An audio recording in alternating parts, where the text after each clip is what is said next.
Hi hello ಮತ್ತೊಮ್ಮೆ ಸಾಧನಾ ಅಕಾಡೆಮಿಯಿಂದ ನಾನು ನಿಮ್ಮ ರಮೇಶ್ ಸರ್. ಸ್ನೇಹಿತರೆ, ಇವತ್ತು ಬಹಳ ಅದ್ಭುತವಾಗಿರ್ತಕ್ಕಂಥ ಒಂದು ಸೆಷನ್ಸ್ನ ನಿಮಗೋಸ್ಕರ ತರ್ತಾ ಇದ್ದೀನಿ. ಅದೇ ಸಾಮಾನ್ಯ ಜ್ಞಾನ ಸರಣಿ. ಇದು 2025 ಸೆಷನ್ ನಂಬರ್ 1. ನೆನ್ಪಿಟ್ಕೊಳ್ಳಿ, ಬಹಳ ಅದ್ದೂರಿಯಾಗಿರ್ತಕ್ಕಂಥ ಪ್ರಶ್ನೋತ್ತರಗಳನ್ನು ನಿಮಗೋಸ್ಕರ ಎಕ್ಸ್ಪ್ಲೈನ್ ಮಾಡ್ತೀನಿ. ಸೂಕ್ಷ್ಮ, ಸ್ಪಷ್ಟ ಮತ್ತು ಸಮಗ್ರ ಇತಿಹಾಸವನ್ನು ನಿಮಗೋಸ್ಕರ ಹೇಳ್ಕೊಡುವಂಥ ಪ್ರಯತ್ನ ಈ ನಮ್ಮ ಸರಣಿಯಲ್ಲಿ ನಡೆಯುತ್ತೆ.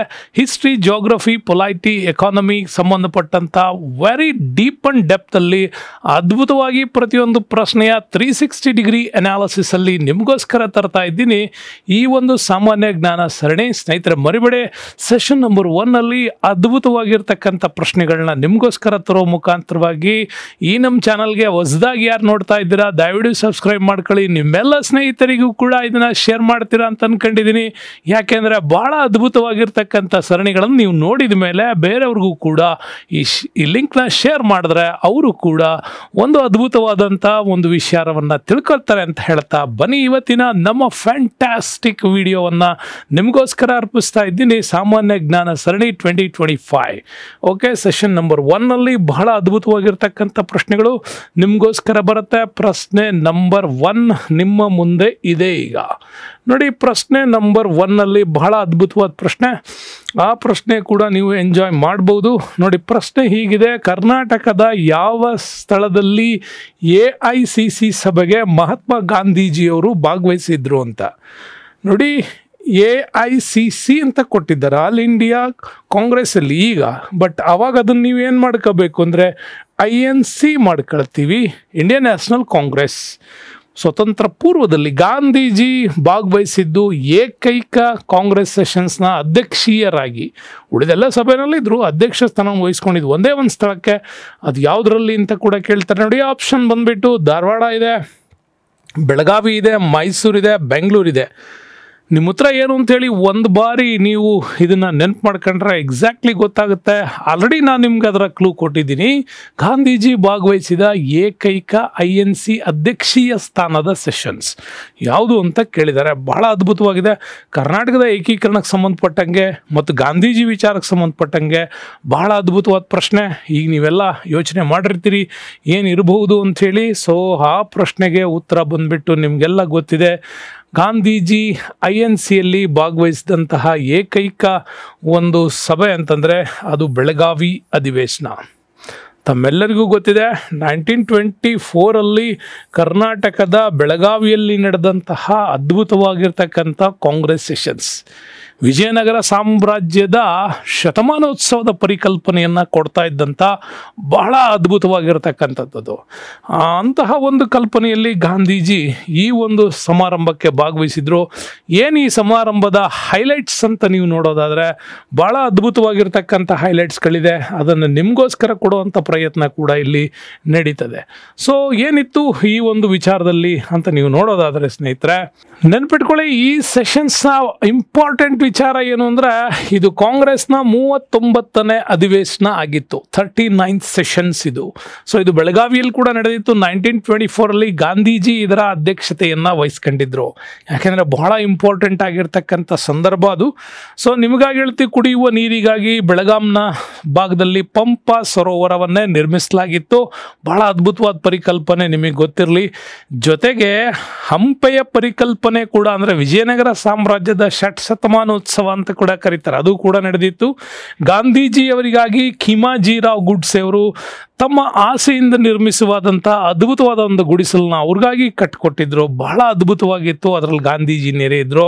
ಇನ್ನು ಈ ಸುಂದರವಾದ ಗುಡಿಸಲಿನ ಜೊತೆಗೆ ಗಾಂಧೀಜಿಯವ್ರನ್ನ ಕರ್ನಾಟಕದ ನಾಯಕರಾಗಿದ್ದಂಥ ಗಂಗಾಧರರಾವ್ ದೇಶಪಾಂಡೆ ಅವರು ಅವತ್ತು ಇವ್ರನ್ನ ಬಹಳ ಹೃತ್ಪೂರ್ವಕವಾಗಿ ಸ್ವಾಗತ ಮಾಡ್ತಾ ಆಹ್ವಾನ ಕೂಡ ಮಾಡಿದರು. ಗಾಂಧೀಜಿ ಇದು ಮೊದಲೇನಲ್ಲ, ಗಾಂಧೀಜಿಗೆ ಈ ಹಿಂದೆನೂ ಕೂಡ ಆಹ್ವಾನ ಕೊಡಲಾಗಿತ್ತು.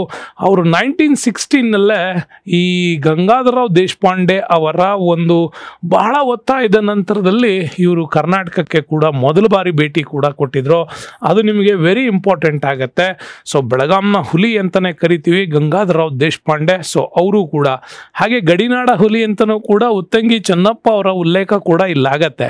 ಬಹಳ ಅದ್ಭುತವಾದ ವಿಚಾರ ಇತ್ತು. ಅಧಿವೇಶನದಲ್ಲಿ ಬಹಳ ಪ್ರಮುಖವಾಗಿ ಏನೇನು ಮುಖ್ಯಾಂಶಗಳನ್ನ ಮಾಡಲಾಗಿತ್ತು ಅದು ವೆರಿ ಇಂಪಾರ್ಟೆಂಟ್ ನಿಮಗೆ.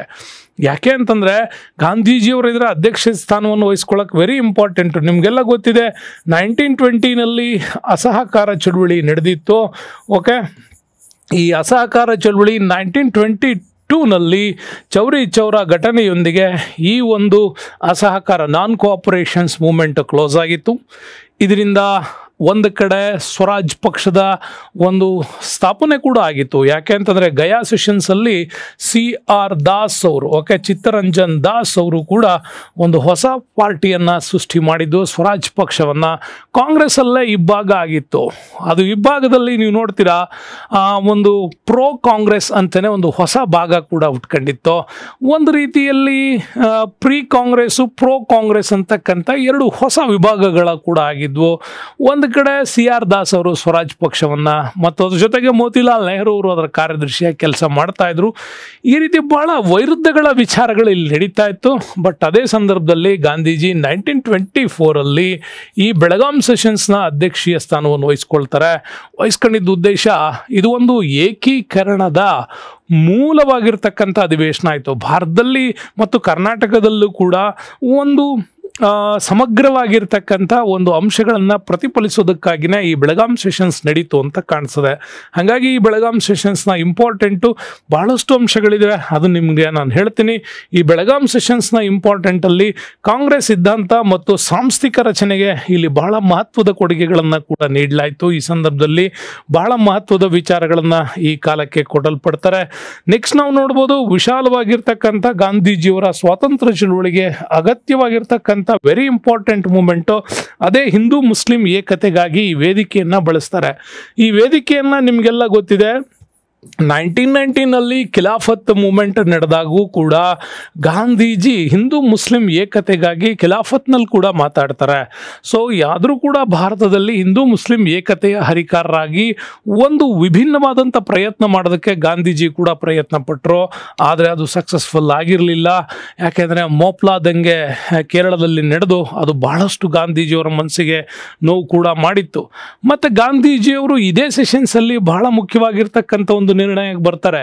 ಏನು ಅಂತಂದರೆ, ಗಾಂಧೀಜಿ ಅಸ್ಪೃಶ್ಯತೆಯನ್ನು ಎದುರಿಸುವುದನ್ನು ನಾವು ಈ ದೇಶ ನೋಡ್ತಾ ಇದೆ. ಸೊ ಅಸ್ಪೃಶ್ಯತೆ ನಿವಾರಣೆ ಮಾಡೋದಕ್ಕೆ ಕ್ರಮಗಳನ್ನು ಮಸ್ಟ್ ಅಂಡ್ ಶುಡ್ ಕೈಗೊಳ್ಳಬೇಕು ಅಂತಾರೆ. ಜೊತೆಗೆ ಖಾದಿ ಗ್ರಾಮೋದ್ಯೋಗವನ್ನು ಅಭಿವೃದ್ಧಿಪಡಿಸಬೇಕು ಅಂತೇಳಿ ಕಾಂಗ್ರೆಸ್ನ ಎಲ್ಲ ಸದಸ್ಯರಿಗೂ ಮತ್ತು ಕಾಂಗ್ರೆಸ್ ಬೆಂಬಲಿತಂತಕ್ಕಂಥವರಿಗೂ ಗ್ರಾಮ ಕೈಗಾರಿಕೆಗಳನ್ನು ಬೆಂಬಲಿಸೋ ಉದ್ದೇಶವನ್ನು ಇಟ್ಕೊಳ್ಳೋಕ್ಕಾಗಿ ಖಾದಿ ಉದ್ಯಮ ಪ್ರಚಾರ, ಖಾದಿಯನ್ನು ನೂಲುವುದು, ಖಾದಿಯನ್ನು ಧರಿಸುವುದನ್ನು ಕಡ್ಡಾಯಗೊಳಿಸೋದಕ್ಕೆ ಶುರು ಮಾಡ್ತಾರೆ.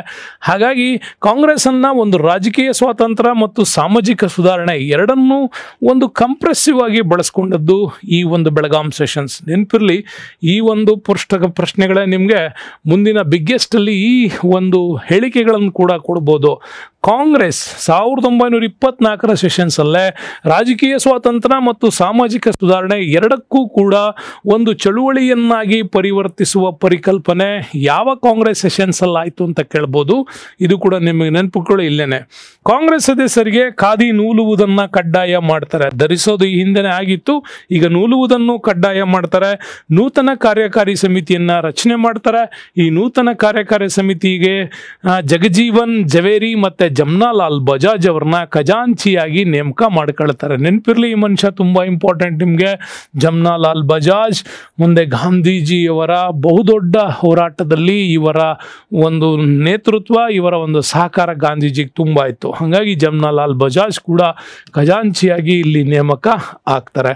ಮತ್ತು ಇದೇ ಅಧಿವೇಶನದಲ್ಲಿ ನೀವು ನೋಡ್ಬೋದು, ಹಿಂದೂಸ್ತಾನಿ ಮಾಂತ್ರಿಕ ವಿಷ್ಣು ದಿಗಂಬರ್ ದಾಸ್ ಪಸುಲ್ಕರ್ ಮತ್ತು ಗಂಗೂಬಾಯಿ ಹಾನ್ಗಲ್ ಅವರು ಕೂಡ ಆ ಕಾಲಕ್ಕೆ ಬಹಳ ಅದ್ಭುತವಾಗಿರ್ತಕ್ಕಂತಹ ಒಂದು ವಿಚಾರವನ್ನು ಇಲ್ಲಿ ಮಂಡಿಸ್ತಾರೆ. ಸೊ ಗಂಗೂಬಾಯಿ ಹಾನ್ಗಲ್ ಮತ್ತು ನಮ್ಮ ವಿಷ್ಣು ದಿಗಂಬರ್ ಪಲುಸ್ಕರ್ ಅವರು ಕೂಡ ಇಲ್ಲಿ ಗೀತೆಗಳನ್ನು ಹಾಡ್ತಾರೆ. ಸೊ ಅದೇ ಸಂದರ್ಭದಲ್ಲಿ ಹುಯಿಲ್ಗೋಳ್ ನಾರಾಯಣರಾವ್ ಅವರು ಬಹಳ ಅದ್ಭುತವಾದಂಥ ಒಂದು ಗೀತೆ, ಉದಯವಾಗಲಿ ನಮ್ಮ ಚಲುವ ಕನ್ನಡ ನಾಡು ಕೂಡ ಅಲ್ಲಿ ಹಾಡಿ ಪ್ರದರ್ಶನಗೊಳ್ಳಲಾಗಿತ್ತು. ಹೀಗೆ ಅನೇಕ ಸಂಗೀತ ಪ್ರದರ್ಶನಗಳು ಕೂಡ ನಾಡು ನುಡಿ ಸಂಸ್ಕೃತಿಯ ಏಕೀಕರಣಕ್ಕಾಗಿ ಈ ಚಳುವಳಿ ನಡೆದಿತ್ತು ಅನ್ನೋದು ನಿಮಗೆ ವೆರಿ ಇಂಪಾರ್ಟೆಂಟ್. ಹಾಗಾಗಿ ಸ್ನೇಹಿತರೆ, ಇದುವರೆಗೂ ನೀವು ಕೇಳಿರಲ್ಪಟ್ಟಂಥ 1924 ಬೆಳಗಾಂ ಸೆಷನ್ಸ್ನ ಎಲ್ಲ ಅಂಶಗಳ ಜೊತೆಗೆ ಈ ಇಂಪಾರ್ಟೆಂಟ್ ಅಂಶಗಳನ್ನು ಕೂಡ ನೀವು ಆ್ಯಡ್ ಮಾಡ್ಕೊಳ್ಳಿ. ಗಾಂಧೀಜಿ ಕರ್ನಾಟಕದ ಈ ಸೆಷನ್ಸಲ್ಲಿ ಏನು ಮಾಡಿದ್ರು ಅನ್ನೋದು ನಿಮಗೆ ಸ್ಪಷ್ಟವಾಗಿ ಇದರಲ್ಲಿ ಸಿಗತ್ತೆ. ಸೊ ಬರೀ ನೆಕ್ಸ್ಟ್ ಕ್ವಶನ್ಸ್ಗೆ ಹೋಗೋಣ. Very important, hot favourite questions ಇದು ನಿಮಗೆ. ಹರಿಜನ್ ಪತ್ರಿಕೆ ಬಗ್ಗೆ ಇಲ್ಲಿ ಪ್ರಶ್ನೆ ಬರ್ತಾ ಇದೆ ನೋಡಿ. ಹರಿಜನ್ ಪತ್ರಿಕೆಯ ಒಡನಾಟ ಹೊಂದಿದ ರಾಷ್ಟ್ರ ನಾಯಕ ಯಾರು ಅಂತ. ಹರಿಜನ್ ಪತ್ರಿಕೆ ಒಡನಾಟ ಹೊಂದಿದ ನಾಯಕ ಯಾರು ಪ್ರಶ್ನೆಯಲ್ಲಿ ಆಪ್ಷನ್ ಎ ಅನಿ ಬೆಸೆಂಟ್ ಇದೆ, ಡಾಕ್ಟರ್ BR ಅಂಬೇಡ್ಕರ್ ಇದೆ, ಮಹಾತ್ಮ ಗಾಂಧೀಜಿ, ಜವಾಹರ್ಲಾಲ್ ನೆಹರು ಇದೆ. ವೆರಿ ಈಸಿಯೆಸ್ಟ್ ಕ್ವಶನ್ಸ್ ಇದೆ. ಹರಿಜನ್ ಪತ್ರಿಕೆ ಒಡನಾಟ ಹೊಂದಿದ ರಾಷ್ಟ್ರ ನಾಯಕ ಯಾರು ಅಂತ ಕೇಳಿರೋದು. ಇಂಪಾರ್ಟೆಂಟ್ ಆಗಿದೆ ಪ್ರಶ್ನೆ. ತಮ್ಮೆಲ್ಲರಿಗೂ ಕೂಡ ಅದ್ಭುತವಾಗಿದ್ರೆ ಆನ್ಸರ್ಸ್ ಕೂಡ ಗೊತ್ತಿರುತ್ತೆ. ಸೊ ಹಾಗಾಗಿ ಈ ಆನ್ಸರ್ನ ಒಂದ್ಸಾರಿ ನೀವು ಮನಸ್ಸಲ್ಲಿ ಯೋಚನೆ ಮಾಡಿದ್ರೆ ಇದು ಫ್ಯಾಂಟಾಸ್ಟಿಕ್ ಆಗಿ ನಿಮ್ಗೆ ಅರ್ಥ ಆಗುತ್ತೆ.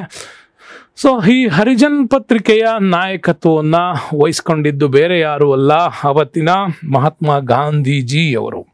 ಮಹಾತ್ಮ ಗಾಂಧೀಜಿಯವರ ಸೂತ್ರ ಈ ಹರಿಜನ್ ಪತ್ರಿಕೆ ವಿಚಾರ ಭಾಳ ಅದ್ಭುತವಾಗಿ ನಮಗೆ ಸಿಗತ್ತೆ. ಎಲ್ಲರ ವಿಚಾರನೂ ಕೂಡ ಹೇಳ್ತೀನಿ. ಇಂಪಾರ್ಟೆಂಟ್, ಹರಿಜನ್ ಪತ್ರಿಕೆಯನ್ನು ಗಾಂಧೀಜಿ ಯಾಕೆ ಇದನ್ನು ಎಸ್ಟಾಬ್ಲಿಷ್ ಮಾಡಿದ್ರು, ಹರಿಜನ್ ಮಹಾಸಭಾ ಯಾಕೆ ಬಂತು, ಗಾಂಧೀಜಿ ಈ ಸಂದರ್ಭದಲ್ಲಿ ಸ್ವತಂತ್ರ ಚಳುವಳಿಯಲ್ಲಿ ಏನು ಮುಖ್ಯವಾದಂಥ ವಿಚಾರಕ್ಕಾಗಿ ಇದನ್ನು ತಂದರು ಅನ್ನೋದನ್ನು ಭಾಳ ಸ್ಪಷ್ಟವಾಗಿ ತಿಳ್ಕೊಳ್ಳಿ. ಇದನ್ನು ತಿಳ್ಕೊಳ್ಳೋದ್ರ ಮೂಲಕ ಒಂದು ದೊಡ್ಡ ಒಂದು ನೀವು ಪ್ಯಾಸೇಜ್ ವೈಸ್ ಬರೆಯುವಂಥ ಪರೀಕ್ಷೆಗಳು, PSI ಇರ್ಬೋದು, KS ಅಂತ ಇರ್ಬೋದು, ಅಂಥ ಪರೀಕ್ಷೆಗಳಿಗೆ ನಿಮ್ಗೆ ತುಂಬ ಹೆಲ್ಪ್ ಆಗುತ್ತೆ. ಹರಿಜನ್ ವಾರಪತ್ರಿಕೆ ಬಗ್ಗೆ ನಿಮಗೆ ಕಂಪ್ಲೀಟ್ ಮಾಹಿತಿ ಕೊಡ್ತೀನಿ. ಹರಿಜನ್ ವಾರಪತ್ರಿಕೆ 1933ರಿಂದ 55ರವರೆಗೂ ಕೂಡ ಈ ಪತ್ರಿಕೆ ಪ್ರಕಟ ಆಗ್ತಾ ಇತ್ತು. ನೆನ್ಪಿಟ್ಕೊಳ್ಳಿ, 1933ಇಂದ 1955ವರೆಗೆ ಈ ಪತ್ರಿಕೆ ಪ್ರಕಟ ಆಗಿದೆ. ಉದ್ದೇಶ ಇದ್ದಿದ್ದು ಭಾರತದಲ್ಲಿ ಅಸ್ಪೃಶ್ಯತೆಯನ್ನು ನಿರ್ಮೂಲನೆ ಮಾಡಬೇಕು ಅನ್ನುವಂತಹ ವೆರಿ ಇಂಪಾರ್ಟೆಂಟು. ಗಾಂಧೀಜಿಯವರ ಬಹಳ ಅದ್ಭುತವಾಗಿ ಪ್ರೀತಿಸುವಂಥ ಒಂದು ಗೀತೆ ಇದೆ, ವೈಷ್ಣವ ಜನತೋ ತೇನೆ ಕಹಿಯೇ ಅನ್ನುವಂಥದ್ದು. ಬಹಳ ಅದ್ಭುತವಾದ ಗೀತೆ. ಬಹಳಷ್ಟು ಸಾರಿ ಗಾಂಧೀಜಿಯವರು ಬಹಳ ಇಷ್ಟಪಡ್ತಿದ್ದಂಥ ಒಂದು ಗೀತೆ ಅಂದರೆ ಅದೇ ವೈಷ್ಣವ ಜನತೋ ಹಾಡು. ಬಹಳಷ್ಟು ಜನರಿಗೆ ಕೇಳ್ಬಿಟ್ರೆ ಇದನ್ನು ಬೇರೆನೇ ಗೀತೆ ಹೇಳ್ತೀರಿ, ಅದಲ್ಲ.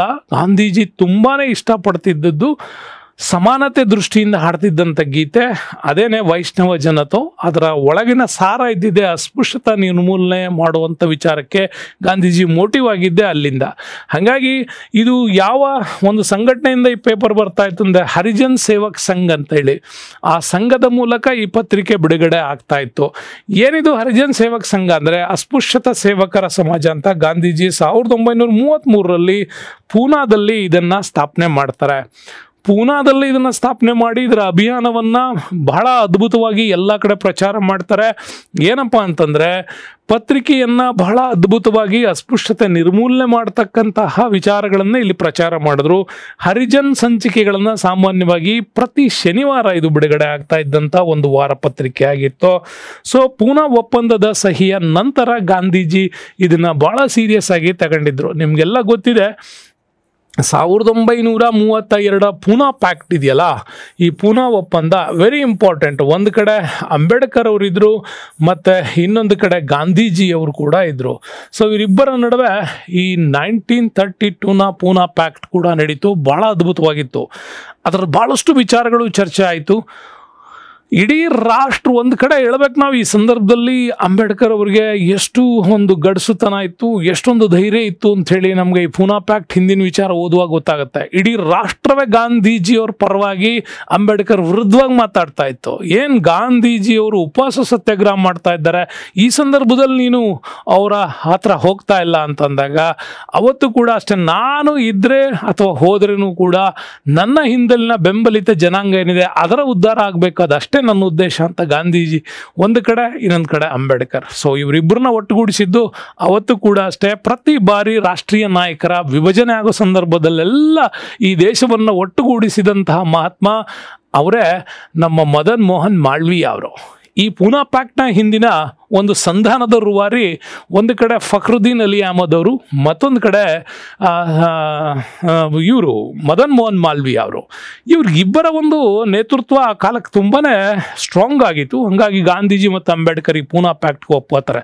ಅವತ್ತು ಗಾಂಧೀಜಿ ಈ ಉದ್ದೇಶಗಳನ್ನು ಈಡೇರಿಸಲೇಬೇಕು, ಅಸ್ಪೃಶ್ಯತೆ ನಿರ್ಮೂಲನೆಗೆ ಅಂಬೇಡ್ಕರ್ ಅವರು ತೊಟ್ಟಂಥ ಪಣ ಅವ್ರ ಮುಂದೆ ಬರುತ್ತೆ. ಹಾಗಾಗಿ ವೈಷ್ಣವ ಜನತು ಒಂದು ಗೀತೆಯಲ್ಲಿ ಬಳಸಿದಂಥ ಹರಿಜನ್ ಅನ್ನುವಂಥ ಪದವನ್ನು ಅಲ್ಲಿಂದನೇ ತೆಗೆದುಕೊಳ್ತಾರೆ. ದೇವರ ಮಕ್ಕಳು ಅನ್ನೋ ವಿಚಾರವನ್ನು ಅಲ್ಲಿಂದ ತಗೋತಾರೆ.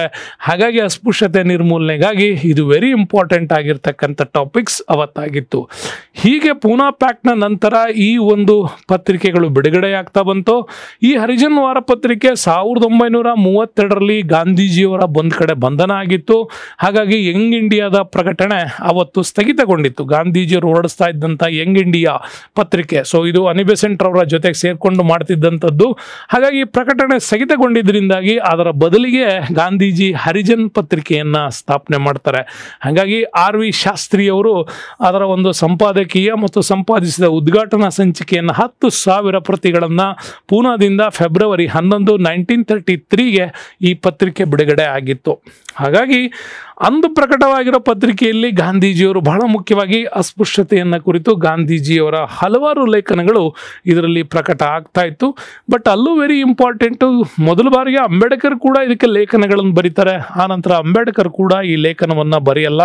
ಯಾಕೆ ಅಂದರೆ ಹಿಂದೂ ಸಂಪ್ರದಾಯ ಅಸ್ಪೃಶ್ಯತೆಯನ್ನು ಯಾವತ್ತೂ ಕೂಡ ಇವರು ಪ್ರತಿಭಟನೆ ಅಥವಾ ಅದನ್ನು ವಿರೋಧಿಸೋದಿಲ್ಲ, ಇವರು ಅದನ್ನು ಪುರಸ್ಕೃತಗೊಳಿಸ್ತಾರೆ. ಅದಕ್ಕೆ ನನಗೆ ಇಷ್ಟ ಇಲ್ಲ ಅಂಥೇಳಿ ಅವರು ಅದರಲ್ಲಿ ಬರೆಯಲ್ಲ.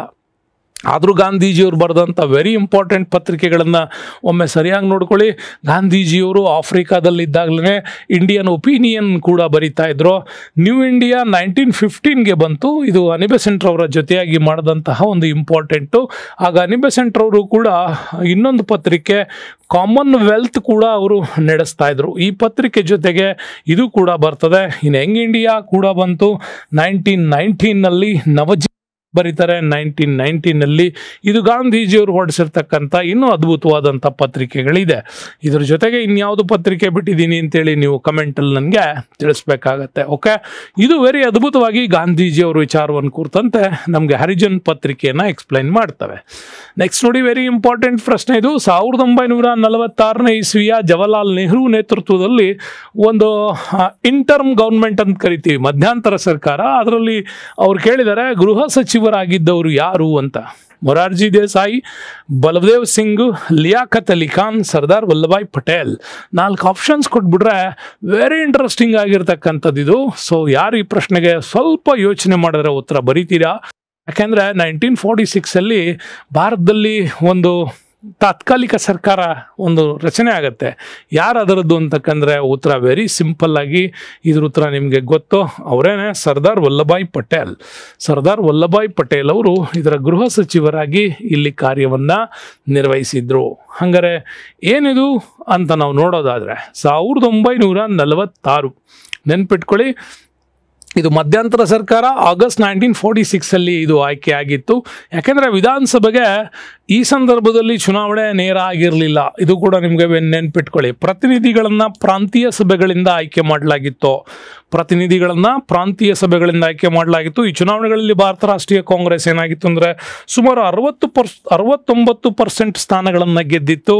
ಹಾಗಾಗಿ ಕಾಂಗ್ರೆಸ್ ಪಕ್ಷ 208ರಲ್ಲಿ 8 ಸ್ಥಾನಗಳನ್ನು ಗೆಲ್ಲೋದ್ರ ಮುಖಾಂತರ, ಮತ್ತು ಮುಸ್ಲಿಂ ಲೀಗ್ ನಮ್ಮಲ್ಲಿ ವಾಯುವ್ಯ ಭಾಗದಲ್ಲೂ ಕೂಡ ಒಂದು 73 ಸ್ಥಾನಗಳನ್ನು ಗೆಲ್ಲೋದ್ರ ಮುಖಾಂತರವಾಗಿ ಸರ್ಕಾರ ರಚನೆಯ ಜವಾಬ್ದಾರಿಯನ್ನು ಯಾರು ತಗೊಳ್ತಾರೆ?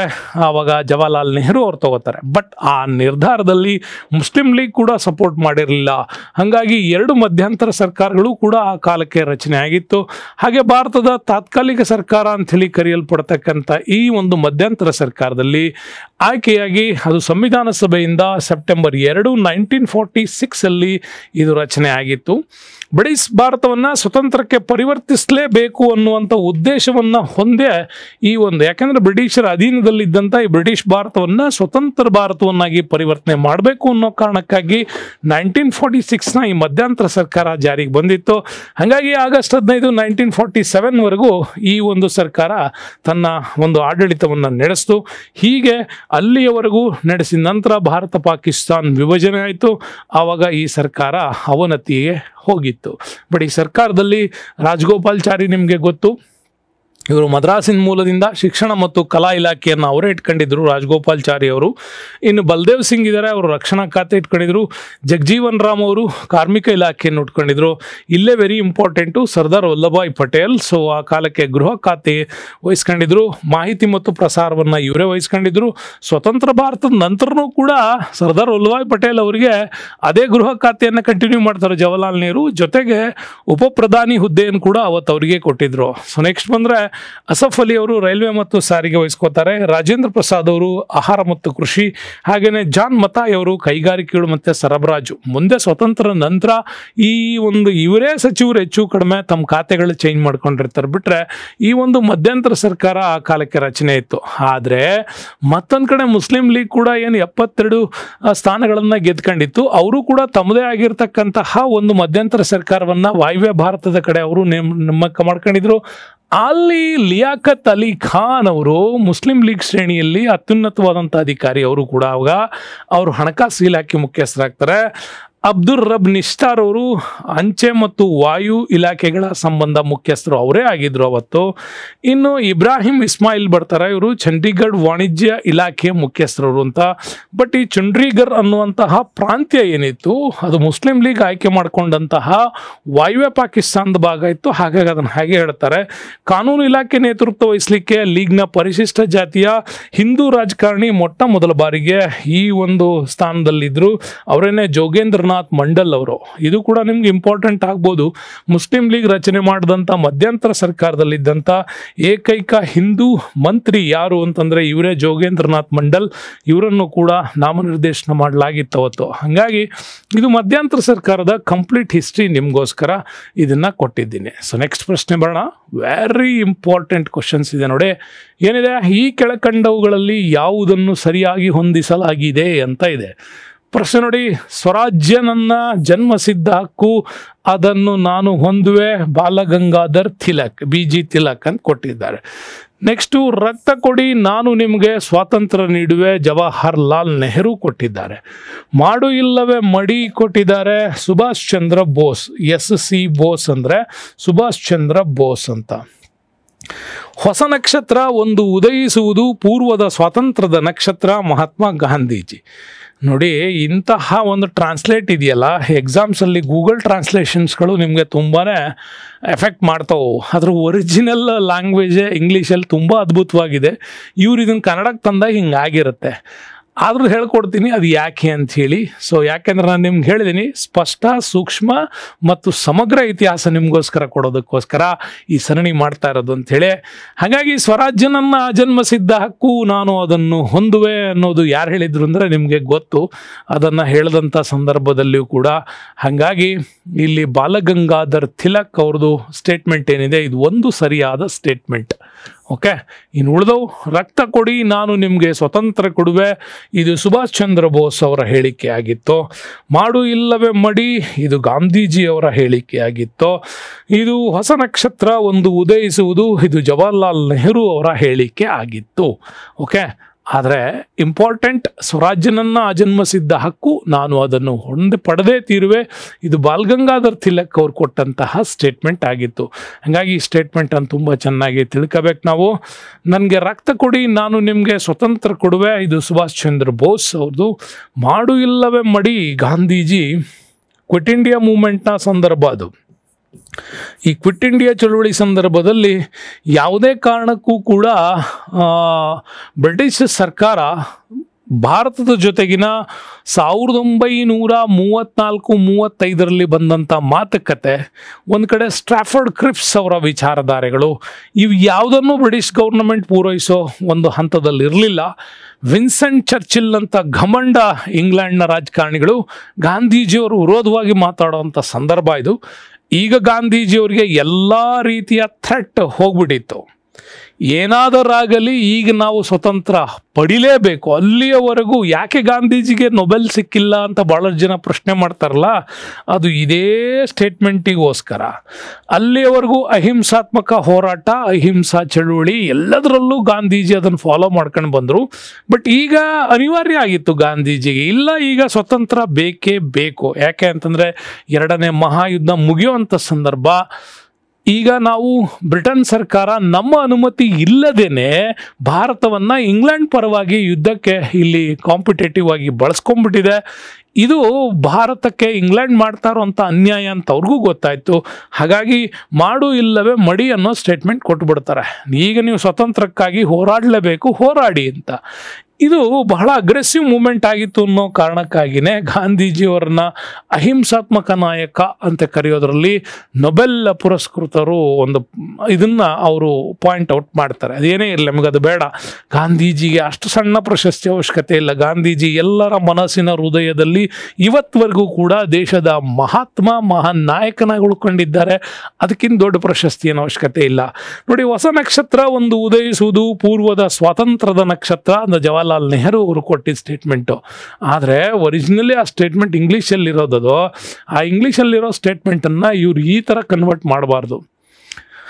ನೆಹರು ನೋಡಿ opines that achieving freedom is like the rising of star in the east ಅಂತ ಇರೋದು. ನೀವು ಗೂಗಲಲ್ಲಿ ಇದನ್ನು ಕೊಟ್ಟರೆ ಅದು ಹಂಗೇನೆ ಟ್ರಾನ್ಸ್ಲೇಟ್ ಮಾಡೋದು. ಅರ್ಥ ಇಲ್ಲ, ತಳ ಇಲ್ಲ, ಬುಡ ಇಲ್ಲ. ಅವ್ರಲ್ಲಿ ಗಾಂಧೀಜಿ ಜವಾಹರ್ಲಾಲ್ ನೆಹರು ಕೊಟ್ಟಿರೋದು ಭಾಳ ಚೆನ್ನಾಗಿದೆ.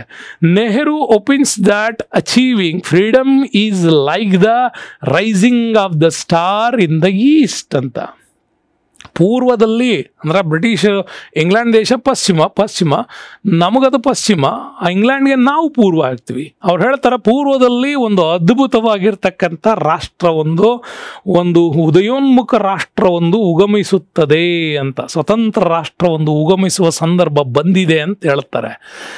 ಅಲ್ಲಿ it's refers to the star of the freedom. ಅವ್ರು ಹೇಳ್ತಾರೆ ಸ್ವಾತಂತ್ರ್ಯ ಅನ್ನೋದಕ್ಕೆ ವಿಚಾರವಾಗಿ it's a bought as a new hopes, ಒಂದು ಹೊಸ ಉದ್ದೇಶದೊಂದಿಗೆ ಇದನ್ನು ಪಡ್ಕೊಂಡಿದ್ದೀವಿ. Nehru hopes that the new star may never set and that hope never be betray ಅಂಥೇಳಿ ಬಹಳ ಅದ್ಭುತವಾಗಿ ನೆಹರು ಅವ್ರದ್ದು ಸ್ಟೇಟ್ಮೆಂಟ್ ಇದು. ಇದನ್ನು ಇಷ್ಟೇ ಕಟ್ ಮಾಡಿ ಎಕ್ಸಾಮ್ಸಲ್ಲಿ ನಿಮಗೆ ಕೊಟ್ಟಾಗ ಪಾಪ ಇದು ಹೆಂಗೆ ಎಲ್ಲಿ ಬಂತು ಅಂಥೇಳಿ ಹೇಳ್ಕೊಕ್ಕಾಗಲ್ಲ. ಹಾಗಾಗಿ ನೆಹರು ಅವರ ಸ್ಟೇಟ್ಮೆಂಟ್ ಇದು. ಗೂಗಲ್ ಟ್ರಾನ್ಸ್ಲೇಷನ್ಸ್ ಈ ಥರದ ಪ್ರಾಬ್ಲಮ್ಗಳು ಇತ್ತೀಚೆಗೆ KS ಪರೀಕ್ಷೆಯಲ್ಲೆಲ್ಲ ನೋಡಿದ್ದೀರಾ. ಹಾಗಾಗಿ ಹೊಸ ನಕ್ಷತ್ರ ಉದಯಿಸುವುದು ಪೂರ್ವದ ಸ್ವಾತಂತ್ರ್ಯದ ನಕ್ಷತ್ರ, ಇದು ಹೆಂಗೆ ಟ್ರಾನ್ಸ್ಲೇಟ್ ಆಗುತ್ತೆ, ಹಿಂಗಾಗತ್ತೆ. ಸೊ ಹಾಗಾಗಿ ಇದು ಜವಾಹರ್ಲಾಲ್ ನೆಹರು ಅವ್ರು ಕೊಟ್ಟಂತಹ ಹೇಳಿಕೆ. ಓಕೆ, ಸೊ ನೆಕ್ಸ್ಟ್ ಕ್ವಶನ್ಸಿಗೆ ಬರೋಣ.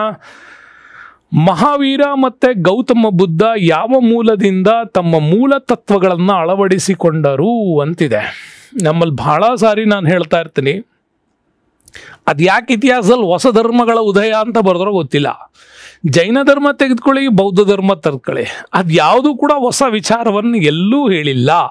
ಅದು ಹೇಳಿರೋದೆಲ್ಲ ಭಾರತೀಯ ವೈದಿಕ ಸಾಹಿತ್ಯದ ಬಹಳ ಮುಖ್ಯವಾದಂಥ ಒಂದು ವಿಷಯದಿಂದನೇ ಅದು ತನ್ನ ಅಳವಡಿಸಿಕೊಂಡಿದ್ದು. ಇವರಿಬ್ಬರೂ ಹೇಳಿರ್ತಕ್ಕಂಥ ಮೂಲ ತತ್ವಗಳು ಯಾವುದರಲ್ಲಿದೆ ಅನ್ನೋದೇ ಪ್ರಶ್ನೆ. ಭಗವದ್ಗೀತೆಯನ್ನ, ಅರಣ್ಯಕಗಳ, ಉಪನಿಷತ್ತ, ರಾಮಾಯಣನ ಅಂತ.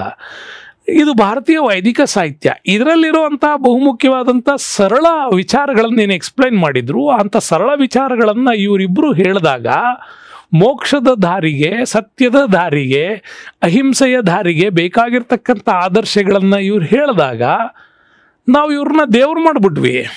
ನಮ್ಮಲ್ಲಿ ಯಾವಾಗಲೂ ಹಿಂಗೆ ಯಾರಾದರೂ ಒಂದಿಷ್ಟು ಅದ್ಭುತವಾದ ವಿಚಾರಗಳನ್ನು ಹೇಳ್ಕೊಡ್ತಾರೆ ಅಂದರೆ ಅವ್ರನ್ನ ದೇವ್ರು ಮಾಡಿಬಿಡ್ತೀವಿ. ಬಸವಣ್ಣವರು ಕೂಡ ಹೇಳ್ಕೊಟ್ಟಿದ್ದು ಅದನ್ನೇ. ಸಾಮಾಜಿಕ ಕ್ರಾಂತಿ ಮಾಡಿದರು. ಸಮಾನತೆ, ಸ್ವಾತಂತ್ರ್ಯ ಮತ್ತು ಶುದ್ಧ ವಿಚಾರಗಳ ಅಸ್ತಿತ್ವ, ಶ್ರಮ ಇವುಗಳ ಬಗ್ಗೆ ಹೇಳಿಕೊಟ್ರಲ್ವಾ. ಅವ್ರನ್ನ ನಾವೇನು ಮಾಡಿದ್ವಿ, ಬಸವಣ್ಣವ್ರನ್ನ ದೇವ್ರು ಮಾಡಿಬಿಟ್ವಿ. ಶಂಕರಾಚಾರ್ಯರು ಏನು ಮಾಡಿದ್ವಿ, ಬ್ರಹ್ಮ ಸಮಾಜ ಅಂಥೇಳಿ ಅವ್ರನ್ನ ಮಾಡಿದ್ವಿ. ಸೊ ಹಂಗಲ್ಲ, ಅವರೆಲ್ಲರ ಮೂಲ ತತ್ವಗಳು ವೈದಿಕ ಸಾಹಿತ್ಯದಿಂದನೇ ಮೂಲ ಪ್ರೇರಣೆ ಆಗಿರ್ತಕ್ಕಂಥದ್ದು. ಅದರಲ್ಲಿ ಯಾವುದರಿಂದ ಮಹಾವೀರ ಗೌತಮ ಬುದ್ಧ ತಮ್ಮ ಮೂಲ ತತ್ವಗಳನ್ನ ಅಳವಡಿಸ್ಕೊಂಡ್ರು ಅನ್ನೋದನ್ನು ಈ ಒಂದು ಪ್ರಶ್ನೆ ಕೇಳಲಾಗಿದೆ. ಬಹಳ ಈಸಿ, ಇದನ್ನು ನೀವು ಆಲ್ರೆಡಿ ಗೆಸ್ ಮಾಡಿರ್ತೀರಾ. ಅದು ಯಾವುದು ಅಂದರೆ ಉಪನಿಷತ್ತುಗಳಿಂದ ಇದನ್ನು ಅವರು ತೆಗೆದುಕೊಳ್ತಾರೆ. ಉಪನಿಷತ್ತು ಇದಕ್ಕೆ ಸಂಬಂಧಪಟ್ಟಂಥ ಉತ್ತರ. ಸರಿಯಾಗಿ ತಿಳ್ಕೊಳ್ಳಿ, ವೈದಿಕ ಸಾಹಿತ್ಯದ ವೆರಿ ಇಂಪಾರ್ಟೆಂಟ್. ಪ್ರತಿ ಬಾರಿ ನಮ್ಮ ಪೊಲೀಸ್ ಪರೀಕ್ಷೆಗಳಲ್ಲಿ ಕೇಳತಕ್ಕಂತಹ ಒಂದಿಷ್ಟು ಪ್ರಶ್ನೆಗಳನ್ನು ಹೈಲೈಟ್ ಮಾಡ್ತೀವಿ. 4 ವೇದಗಳಿದೆ ಅನ್ನೋದು ಗೊತ್ತು. ಋಗ್ವೇದ, ಸಾಮವೇದ, ಯಜುರ್ವೇದ, ಅಥರ್ವಣ ವೇದ. ಸಂಗೀತಕ್ಕೆ ಸಂಬಂಧಪಟ್ಟದ್ದು ಯಾವುದು ಅಂದರೆ ಸಾಮವೇದ ಹೇಳ್ತೀರಾ. ಗಾಯತ್ರಿ ಮಂತ್ರ ಯಾವುದಕ್ಕೆ ಸಂಬಂಧಪಟ್ಟಿದೆ ಅಂದರೆ ಋಗ್ವೇದ ಬಗ್ಗೆ ಹೇಳ್ತೀರಾ. ಪುರುಷ ಸೂಕ್ತ ಎಲ್ಲಿ ಬರುತ್ತೆ ಅಂದರೆ ಋಗ್ವೇದದಲ್ಲಿ ಹೇಳ್ತೀರಾ. ಹಾಗಾಗಿ ಇದು ಬಿಟ್ಟು ನಮ್ಗೇನು ಕೇಳ್ತಾನೆ, ಉಪವೇದಗಳ ಬಗ್ಗೆ ಕೇಳ್ತಾನೆ. ಋಗ್ವೇದ ಪ್ರಮೋಟ್ ಮಾಡಿದ್ದು ಆಯುರ್ವೇದದ ಬಗ್ಗೆ, ಸಾಮವೇದ ಪ್ರಮೋಟ್ ಮಾಡಿದ್ದು ಗಂಧರ್ವ ವೇದದ ಬಗ್ಗೆ. ಓಕೆ, ಹಾಗೆಯೇ ಯಜುರ್ವೇದ ನಮ್ಮಲ್ಲಿ ಧನುರ್ವೇದವನ್ನು, ಆ ಅಥರ್ವ ವೇದ ಶಿಲ್ಪವೇದವನ್ನು ಮಾಡುತ್ತೆ. 4 ವೇದಗಳು, 4 ಉಪವೇದಗಳು. ಬಟ್ ಯಾಕಿದು ಉಪವೇದಗಳು ಬಂತು ಅಂತಂದರೆ, ಋಗ್ವೇದದಲ್ಲಿ ಪ್ರವಹಿಸಲ್ಪಟ್ಟಂಥ ವಿಚಾರಗಳಲ್ಲಿ ಒಂದಿಷ್ಟು ಎಕ್ಸ್ಪ್ಲನೇಷನ್ಸ್, ಅಳಿದುಳಿದ ಹೊಸ ವಿಚಾರಗಳ ಸೇರ್ಪಡೆಯಾಗಿದ್ದೆ ಇದು. ನಮ್ಮಲ್ಲಿ ಹೆಂಗೆ ಕಾನ್ಸ್ಟಿಟ್ಯೂಷನ್ ಆ್ಯಕ್ಟ್ ಇರ್ತವೆ, ಜೊತೆಗೆ ಅದ್ರ ಜೊತೆಗೆ ನಾವೇನು ಕಾನೂನು ಜೊತೆಗೆ ಒಂದಿಷ್ಟು ಪರಿಶಿಷ್ಟಗಳು ಅಂತೇನು ತಗೊಬಂದಿದ್ದೀವಲ್ಲ, ಹಂಗಿದು. ಹಾಗಾಗಿ ಋಗ್ವೇದ ಅದರ ಉಪವೇದ ಆಯುರ್ವೇದ ಆಗುತ್ತೆ. ಸಾಮವೇದದಲ್ಲಿ ಗಂಧರ್ವ ವೇದ ಬರುತ್ತೆ, ಯಜುರ್ವೇದದಲ್ಲಿ ಧನುರ್ವೇದ ಬರುತ್ತೆ, ಶಿಲ್ಪವೇದ ಅಥರ್ವಣ ವೇದಕ್ಕೆ ಬರುತ್ತೆ. ಸೊ ಹೀಗೆ ಇದು. ಇನ್ನು ಇವುಗಳನ್ನು ನಾವು ಕಲಿಬೇಕು ಅಂತಂದರೆ ವೇದಾಂಗಗಳು ತುಂಬ ಮುಖ್ಯ ಆಗಿತ್ತು. ಶಿಕ್ಷಾ, ಕಲ್ಪ, ಜ್ಯೋತಿಷ, ವ್ಯಾಕರಣ, ನಿರುಕ್ತ, ಛಂದಸ್ಸು ಇವುಗಳನ್ನು ನಾವು ಕಲ್ತ್ಕೊಂಡ್ರೆ ಮಾತ್ರ ವೇದಗಳನ್ನು ಅರ್ಥ ಮಾಡ್ಕೊಳ್ಬಹುದು ಅಂತ. ಇದೇ ವೆರಿ ಇಂಪಾರ್ಟೆಂಟು. ಉಪನಿಷತ್ತುಗಳಿಂದನೇ ಭಾರತದಲ್ಲಿ ಜೈನ ಧರ್ಮ, ಬೌದ್ಧ ಧರ್ಮಗಳು ಇಲ್ಲಿಂದನೇ ಒಂದಿಷ್ಟು ವಿಚಾರಗಳನ್ನು ಹ್ಯಾಕ್ ಮಾಡ್ಕೊಂಡೇ ಬೆಳೆದವು. ಇಲ್ಲಿ ಹೇಳಿಕೊಟ್ಟಿದ್ದಂಥ ಗುರುವಿನ ಬಳಿ ಕುಳಿತುಕೊಂಡು ಕಲ್ತಂಥ ಸರಳ ಆಚರಣೆಗಳನ್ನು ನಮ್ಮಲ್ಲಿ ಏನಾಯಿತು ಅಂತಂದರೆ, ಯಜುರ್ವೇದ ಮತ್ತು ಅಥರ್ವ ವೇದದ ಟೈಮಿಗೆ ಹೊಸ ರೀತಿಯ ಸಮಾಜ ಪರಿವರ್ತನೆ ವಿಚಾರಗಳು ಶುರುವಾಯಿತು. ಮತ್ತು ಇಲ್ಲೂ ಕೂಡ ಅಷ್ಟು ಪೌರೋಹಿತ ಸಾಹಿತ್ಯ ಹೆಚ್ಚಿನ ಒಂದು ಉನ್ನತ ಮಟ್ಟಕ್ಕೆ ಹೋಗಿ ಶುರುವಾದಾಗ ಸರಳ ಜನರಿಗೆ, ಸಂಸ್ಕೃತ ಅರಿತೆ ಇಲ್ಲದಿರೋ ಜನರಿಗೆ ಅದರ ಅರ್ಥೈಸುವಂಥ ಪರಿಭಾಷೆ ಇಲ್ಲದೇ ಇದ್ದಾಗ ಇಲ್ಲಿ ಉಪನಿಷತ್ತುಗಳು ಹುಟ್ಕೊಳ್ತವೆ. ಹಾಗಾಗಿ ಈ ಉಪನಿಷತ್ತುಗಳಲ್ಲಿ 108 ಉಪನಿಷತ್ತುಗಳಿದೆ. ಅದರಲ್ಲಿ 13 ಅತ್ಯಂತ ಪ್ರಮುಖವಾಗಿರ್ತಕ್ಕಂಥ ಉಪನಿಷತ್ತುಗಳು. ಪ್ರತಿ ಬಾರಿ ಎಕ್ಸಾಮಿಗೆ ಕೇಳಿದರೆ ನಮ್ಮ ಸರ್ಕಾರದ ಸತ್ಯಮೇವ ಜಯತೆ ಯಾವ ಉಪನಿಷತ್ತಲ್ಲಿದೆ ಅಂತ ಕೇಳಿದರೆ ಮಂಡುಕ್ ಉಪನಿಷತ್ತಲ್ಲಿ ಕೂಡ ಅದರ ಹೇಳಿಕೆ ನಿಮಗೆ ಕಂಡು ಬರ್ತದೆ. ಹೀಗೆ ವೈದಿಕ ಸಾಹಿತ್ಯದಿಂದನೇ ಕಲ್ತದ್ದು. ಇದರ ಆಧಾರದ ಮೇಲೇ ದರ್ಶನಶಾಸ್ತ್ರಗಳು ಒಂದು 6 ದರ್ಶನಶಾಸ್ತ್ರಗಳು. ವೈಶೇಷಿಕ, ಕಣಾದ ಮಹರ್ಷಿ ಈಗೂ ನಮ್ಮ ಭಾರತ ದೇಶದ್ದೊಂದು ದೊಡ್ಡ ಅನ್ಯಾಯ ಅಂತಲೇ ಹೇಳ್ಬೇಕು ನಾನು. ಯಾಕೆ ಅಂತಂದರೆ ವಿಜ್ಞಾನ ಅಂತ ಬಂದಾಗ ಇವತ್ತು ನಾವು ಕಲಿತಾ ಇರೋದೇ ಬ್ರಿಟಿಷ್ ಅವ್ರ ವಿಜ್ಞಾನ. ನೀವು ಪ್ರೋಟಾನು, ನ್ಯೂಟ್ರಾನು, ಎಲೆಕ್ಟ್ರಾನ್ಸ್ ಕಲ್ಪನೆಗಳನ್ನು ಹೇಳ್ತೀರಾ. ಅವ್ರು ಹುಟ್ಟೋಕ್ಕಿಂತ ಮುಂಚೆನೇ ಹೇಳಿರೋದೆ ಕಣಾದ ಮಹರ್ಷಿ ಅವರು. ವೈಶೇಷಿಕ ಸಿದ್ಧಾಂತದಲ್ಲಿ ಬರೋದೇ ಅಣು ಸಿದ್ಧಾಂತದ ಬಗ್ಗೆ ಭಾಳ ಅದ್ಭುತವಾಗಿ ಅವರು ಎಕ್ಸ್ಪ್ಲೈನ್ ಮಾಡಿದ್ದಾರೆ. ಆದರೆ ಕಣಾದ ಮಹರ್ಷಿ ಕೊಟ್ಟ ಇದು ನಮ್ಮಲ್ಲಿ ಸಂಸ್ಕೃತ ಉಲ್ಲೇಖಗಳಿರೋದ್ರಿಂದ ಅದುಗಳನ್ನು ಅನಾಲಿಸಿಸ್ ಮಾಡುವಂಥ ಟೈಮ್ ಇಲ್ಲದೆ ಇರೋದ್ರಿಂದ ಇವತ್ತು ನಾವು ಮೆಕಾಲೆ ವರದಿ ಏನು ಬಂತು ಅದರ ಆಧಾರದ ಮೇಲೆ ಇಂಗ್ಲೀಷ್ ಶಿಕ್ಷಣವನ್ನು ನಮ್ಮಲ್ಲಿ ಕಲಿತಾ ಇದ್ದೀವಿ. ಅದರ ಮೂಲ ಪ್ರೇರಣೆ ಮಾತ್ರ ಇಲ್ಲೇ ಇತ್ತು, ಈಗಲೂ ಕೂಡ ಇದೆ. ಇನ್ನು ನ್ಯಾಯಶಾಸ್ತ್ರಕ್ಕೆ ಬಂದರೆ ಗೌತಮ ಮಹರ್ಷಿ ಬರೆದಿದ್ರು. ಯೋಗದಲ್ಲಿ ನೋಡಿ ಪತಂಜಲಿ, ಸಾಂಖ್ಯದಲ್ಲಿ ಕಪಿಲ ಮಹರ್ಷಿ, ಪೂರ್ವ ಮೀಮಾಂಸವನ್ನು ಜೈಮಿನಿ ಬರೀತಾರೆ, ಉತ್ತರ ಮೀಮಾಂಸವನ್ನು ವ್ಯಾಸ ಅವರು ಬರೀತಾರೆ. ಸೊ ನಿಮಗೆ ವ್ಯಾಸ ಬರೆದಂತಹ ಈ ಒಂದು ಉತ್ತರ ಮೀಮಾಂಸವೇ ಮುಂದಿನ ಹಂತಗಳಲ್ಲಿ ಬಹಳ ಅದ್ಭುತವಾದಂಥ ಕೃತಿಯಾಗಿ ಬಾಳಿಕೆಗೆ ಬಂದಿದ್ದು ಅದೇ ಮಹಾಭಾರತ ಹೇಳ್ತೀವಿ. ಹಾಗಾಗಿ ಈ ದರ್ಶನಶಾಸ್ತ್ರಗಳು ವೈದಿಕ ಶಾಸ್ತ್ರದಲ್ಲಿ ವೆರಿ ಇಂಪಾರ್ಟೆಂಟ್ ಆಗಿ ನಮಗೆ ಕಣ್ಣಿಗೆ ಕಾಣಿಸ್ಕೋತವೆ. ಸೊ ನೆಕ್ಸ್ಟ್ ಕ್ವಶನ್ಸ್ಗೆ ಹೋಗೋಣ. ವೆರಿ ಇಂಪಾರ್ಟೆಂಟ್ ಪ್ರಶ್ನೆ ನೋಡಿ. ಮೈಸೂರು ರಾಜ್ಯವನ್ನ ಕರ್ನಾಟಕ ಎಂದು ಪುನರ್ನಾಮಾಂಕಿತ ಮಾಡಿದ ದಿನಾಂಕ ಯಾವುದು ಅಂತ ಕೇಳ್ತಾರೆ. ಸೊ ಮೈಸೂರು ರಾಜ್ಯವನ್ನ ಕರ್ನಾಟಕ ಅಂತೇಳಿ ಪುನರ್ನಾಮಕಾಂತ ಮಾಡಿದ್ ಯಾವಾಗ? 1973 ಆಗಸ್ಟ್ 15, 1974 ನವೆಂಬರ್ 1, 1973 ಜನವರಿ 26, 1973 ನವೆಂಬರ್ 1.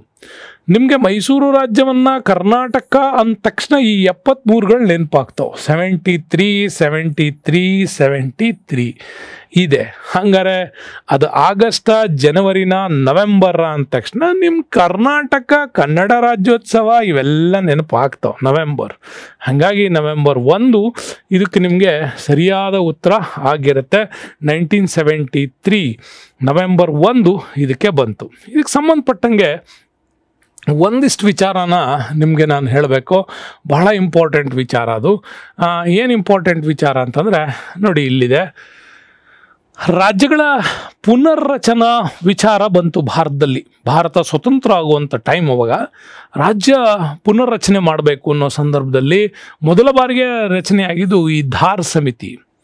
ಧಾರ್ ಸಮಿತಿ ಭಾಷಾವಾರು ಪ್ರಾಂತ್ಯಗಳ ರಚನೆ ಮಾಡಬೇಕು ಅಂತೇಳಿ ಚರ್ಚೆ ನಡೆಯುವಾಗ ಈ ಧಾರ್ ಸಮಿತಿ ಭಾರತಕ್ಕೆ ಮೊದಲ ಬಾರಿ ವರದಿ ಕೊಡ್ತು. ಏನು ಅಂದರೆ, ಇಲ್ಲ, ಭಾರತವನ್ನು ಪ್ರಾಂತ್ಯಗಳಾಗಿ ಡಿವೈಡ್ ಮಾಡಿಬಿಡಿ, ಈಸ್ಟು ವೆಸ್ಟು ನಾರ್ತು ಸೌತು ಈ ಥರ ಪ್ರಾಂತ್ಯಗಳನ್ನು ಮಾಡಿಬಿಡಿ ಅಂಥೇಳಿ ಒಂದು 7-8 ರಾಜ್ಯಗಳನ್ನಾಗಿ ಮಾಡಿಬಿಡಿ ಅಂತಂತು. ಬಟ್ ಇದನ್ನು ಒಪ್ಕೊಳ್ಳಿಲ್ಲ. ಭಾಳ ದೊಡ್ಡ ಮಟ್ಟದಲ್ಲಿ ತಿರಸ್ಕೃತ ಆಯಿತು. ತಿರಸ್ಕೃತ ಆದಮೇಲೆ 1949 JVP ಸಮಿತಿ ಬಂತು. JVP ಕಮಿಟಿಯಲ್ಲಿ ಯಾರಿದ್ರು ಅಂತಂದರೆ, ಜೆ ಅಂದರೆ ಜವಾಹರ್ಲಾಲ್ ನೆಹರು ಅವರಿದ್ರು, ವಿ ಅಂದರೆ ವಲ್ಲಭಾಯ್ ಪಟೇಲ್ ಅವರಿದ್ರು, ಪಿ ಅಂದರೆ ಪಟಾಭಿ ಸೀತಾರಾಮಯ್ಯ ಅವರಿದ್ರು. ಸೊ ಈ 3 ಜನರು ಕೂಡ ಹೋಗಿ ಸಂಪೂರ್ಣವಾಗಿರ್ತಕ್ಕಂಥ ವಿಶ್ಲೇಷಣೆ ಮಾಡ್ತಾರೆ. ಆ ವಿಶ್ಲೇಷಣೆ ಸಂಬಂಧದಲ್ಲೇ ಆಂಧ್ರ ಪ್ರದೇಶದ ರಚನೆಗೆ ಒಪ್ಪಿಗೆ ಕೊಡ್ತಾರೆ. ಯಾಕೆಂದರೆ ಆಂಧ್ರ ಪ್ರದೇಶದ ಒಂದು ಸ್ವತಂತ್ರ ರಾಜ್ಯ ಕಲ್ಪನೆಗಾಗಿ ಪೊಟ್ಟಿ ಶ್ರೀರಾಮುಲು ಅವರು ಭಾಳ ದೊಡ್ಡ ಮಟ್ಟದ ಉಪವಾಸ ಸತ್ಯಾಗ್ರಹ ಕೈಗೊಂಡಿದ್ರು. ಹಾಗಾಗಿ ಅವರ ಪರಿಣಾಮವಾಗಿಯೇ ಭಾಷಾವಾರು ರಾಜ್ಯ ರಚನೆಗೆ ಈ JVP ಸಮಿತಿ ಒಪ್ಪಿಗೆ ಕೊಡ್ತು. ಆದರೆ ರಾಜ್ಯಗಳ ರಚನೆ ಸಂದರ್ಭದಲ್ಲಿ ಇವರು ಅದರ ಜವಾಬ್ದಾರಿ ತೆಗೆದುಕೊಳ್ಳಿಲ್ಲ. ಆಗ ರಾಜ್ಯ ಪುನರ್ವಿಂಗಡಣಾ ಸಮಿತಿಯಾಗಿ 1953 ಫಜಲ್ ಅಲಿ ಕಮಿಷನ್ಸನ್ನು ಮಾಡಿದ್ರು. 1953ಗೆ ಈ ಕಮಿಟಿ ರೆಡಿ ಆಯಿತು. 1956ಗೆ ಇವರು ತಮ್ಮ ವರದಿಯನ್ನು ಕೊಡ್ತಾರೆ. 1956ಕ್ಕೆ ಇದೇ ಫಜಲ್ ಅಲಿ ಕಮಿಷನ್ಸಲ್ಲಿ ಫಜಲ್ ಅಲಿ ಅವರು ಅದರ ಅಧ್ಯಕ್ಷರಾಗಿದ್ದರು. ಹೃದಯನಾಥ್ ಕುಂಜರು ಅಂತ ಕರಿತೀವಿ, HN ಕುಂಜರು ಅವರಿದ್ದರು. ಇನ್ನು KM ಫಣಿಕ್ಕರ್ ಅವರು ಕರಿತೀವಿ. ಸೊ ಇವರು 3 ಜನರು ಇಡೀ ಭಾರತವನ್ನು ಓಡಾಡ್ಬಿಟ್ಟು ಇಡೀ ಸಂಪೂರ್ಣವಾಗಿರ್ತಕ್ಕಂಥ ಎಲ್ಲ ಪ್ರಮುಖ ನಾಯಕರು, ಸಾಹಿತಿಗಳು, ವಿಶ್ಲೇಷಕರು ಯಾರ್ಯಾರು ಬರ್ತಾರೋ ಎಲ್ಲರ ಒಂದು ಆಶೋತ್ತರಗಳನ್ನು ಮತ್ತು ಪ್ರಶ್ನೆಗಳನ್ನ ಎಲ್ಲ ಮಾಡಿ ಪರಿಹಾರ ಸಮಸ್ಯೆಗಳನ್ನು ರೆಡಿ ಮಾಡಿಬಿಟ್ಟು ಒಂದು ಇವರು ವಿಚಾರವನ್ನು ಮಂಡಿಸ್ತಾರೆ. ಭಾಷಾವಾರು ರಾಜ್ಯ ರಚನೆಗೆ ಇವರು ಅನುಮತಿ ಕೊಟ್ಟರು. ಭಾಷಾವಾರು ರಾಜ್ಯ ರಚನೆ ಆಗಿದ್ದರಿಂದಾಗಿ ನವೆಂಬರ್ 1, 1946 ಈ ಕರ್ನಾಟಕ ಅನ್ನುವ ಒಂದು ಪುನರ್ಸಂಘಟಿತವಾಗಿರ್ತಕ್ಕಂತಹ ಮೈಸೂರು ರಾಜ್ಯ ಅವಾಗ ಅಸ್ತಿತ್ವಕ್ಕೆ ಬಂತು. 1956 ಬಂದಿದ್ದು ಮೈಸೂರು ರಾಜ್ಯ. ಆಗ ಮೈಸೂರು ರಾಜ್ಯ ರೆಡಿ ಆಯಿತು. 19 ಜಿಲ್ಲೆಗಳು ಆ ಸಂದರ್ಭಕ್ಕೆ ಕರ್ನಾಟಕದಲ್ಲಿ ಮೂಡಿದ್ವು. ಆಗ ಕರ್ನಾಟಕದ ಮುಖ್ಯಮಂತ್ರಿಯಾಗಿ ಎಸ್ ನಿಜಲಿಂಗಪ್ಪ ಅವರಿದ್ದರು. ಮೈಸೂರು ರಾಜ್ಯ ಅಂಥೇಳಿ ನಾಮಕರಣಗೊಂಡಾಗ ಯಾರಿದ್ರು? ಎಸ್ ನಿಜಲಿಂಗಪ್ಪ ಅವರು. ಆದರೆ ಕರ್ನಾಟಕ ಅಂಥೇಳಿ ಆದಾಗ ದೇವರಾಜ್ ಅರಸ್ ಅವರು ಇಲ್ಲಿದ್ರು. ಅದು ಕೂಡ ನಿಮಗೆ ನೆನಪಿರಲಿ. 1 ನವೆಂಬರ್ 1973 ಮೈಸೂರು ಪ್ರಾಂತ್ಯಕ್ಕೆ ಕರ್ನಾಟಕ ಅನ್ನುವ ಮರುನಾಮಕರಣ ಆಯಿತು. ಆಗ ದೇವರಾಜ್ ಅರಸ್ ಅವರು ಇಲ್ಲಿ ಮುಖ್ಯಮಂತ್ರಿಯಾಗಿದ್ದಂಥ ಸಂದರ್ಭ. ಇದರ ಮುಖ್ಯಾಂಶಗಳನ್ನು ನೀವು ನೋಡೋದಾದರೆ, ಭಾಷಾಧಾರಿತ ರಾಜ್ಯ ರಚನೆಯನ್ನು ಗಾಂಧೀಜಿ ಸಹ 1924 ಬೆಳಗಾವಿ ಕಾಂಗ್ರೆಸ್ ಅಧಿವೇಶನದಲ್ಲೇ ಅವರು ಇದನ್ನು ಒಪ್ಕೊಂಡಿದ್ರು. ಯಾಕೆ ಅಂತಂದರೆ ಆ ಸಂದರ್ಭಕ್ಕೆ 1924ಗೆ ಕನ್ನಡ ನಾಡು ನುಡಿ ಸಂಸ್ಕೃತಿಗಾಗಿ ಆಲೂರು ವೆಂಕಟರಾಯ್ ಅವರ ಬಹುದೊಡ್ಡ ಹೋರಾಟ ಇಲ್ಲಾಗಿತ್ತು. ಆ ಸಂದರ್ಭದಲ್ಲೇ ಹುಯಿಲ್ಗೋಳ್ ನಾರಾಯಣರಾವ್ ಅವರ ವಿಚಾರ ಉದಯವಾಗಲಿ ನಮ್ಮ ಚೆಲುವ ಕನ್ನಡ ನಾಡು ಅನ್ನುವಂಥ ಗೀತೆ ಗಾಂಧೀಜಿಯವರ ಮುಂದೆ ಈ ಪ್ರಸ್ತಾವಗಳನ್ನು ಇಡ್ಲಿಕ್ಕಾಗಿಯೇ. ಬಟ್ ಗಾಂಧೀಜಿ ಅವತ್ತು ಭಾಷಾವಾರು ರಾಜ್ಯ ರಚನೆಗೆ ಮುಂಬೈ ಪ್ರಾಂತ್ಯವಾಗಿ ನಮ್ಮ ಕರ್ನಾಟಕವನ್ನು ಇಡಬೇಡಿ, ಇದನ್ನು ಸ್ವತಂತ್ರ ಪ್ರಾಂತ್ಯವನ್ನಾಗಿ ಮಾಡಬೇಕು ಅಂದಾಗ ಗಾಂಧೀಜಿ ಇದನ್ನು ಒಪ್ಕೊಂಡಿದ್ರು. ಇನ್ನು 1928 ನಮ್ಮಲ್ಲಿ ಕರಡು ಸಮಿತಿ ಏನು ಬಂತು.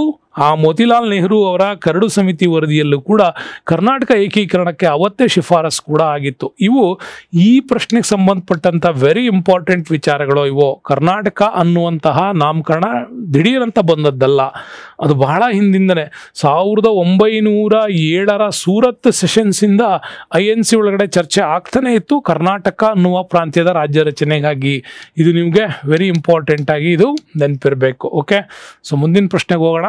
Very important questions. ಏನು ಫೇವ್ರೆಟ್ ಕ್ವಶನ್ಸ್ ಇದು ಅಂದರೆ, ಭಾರತದಲ್ಲಿ ಮೊದಲ ಬಾರಿಗೆ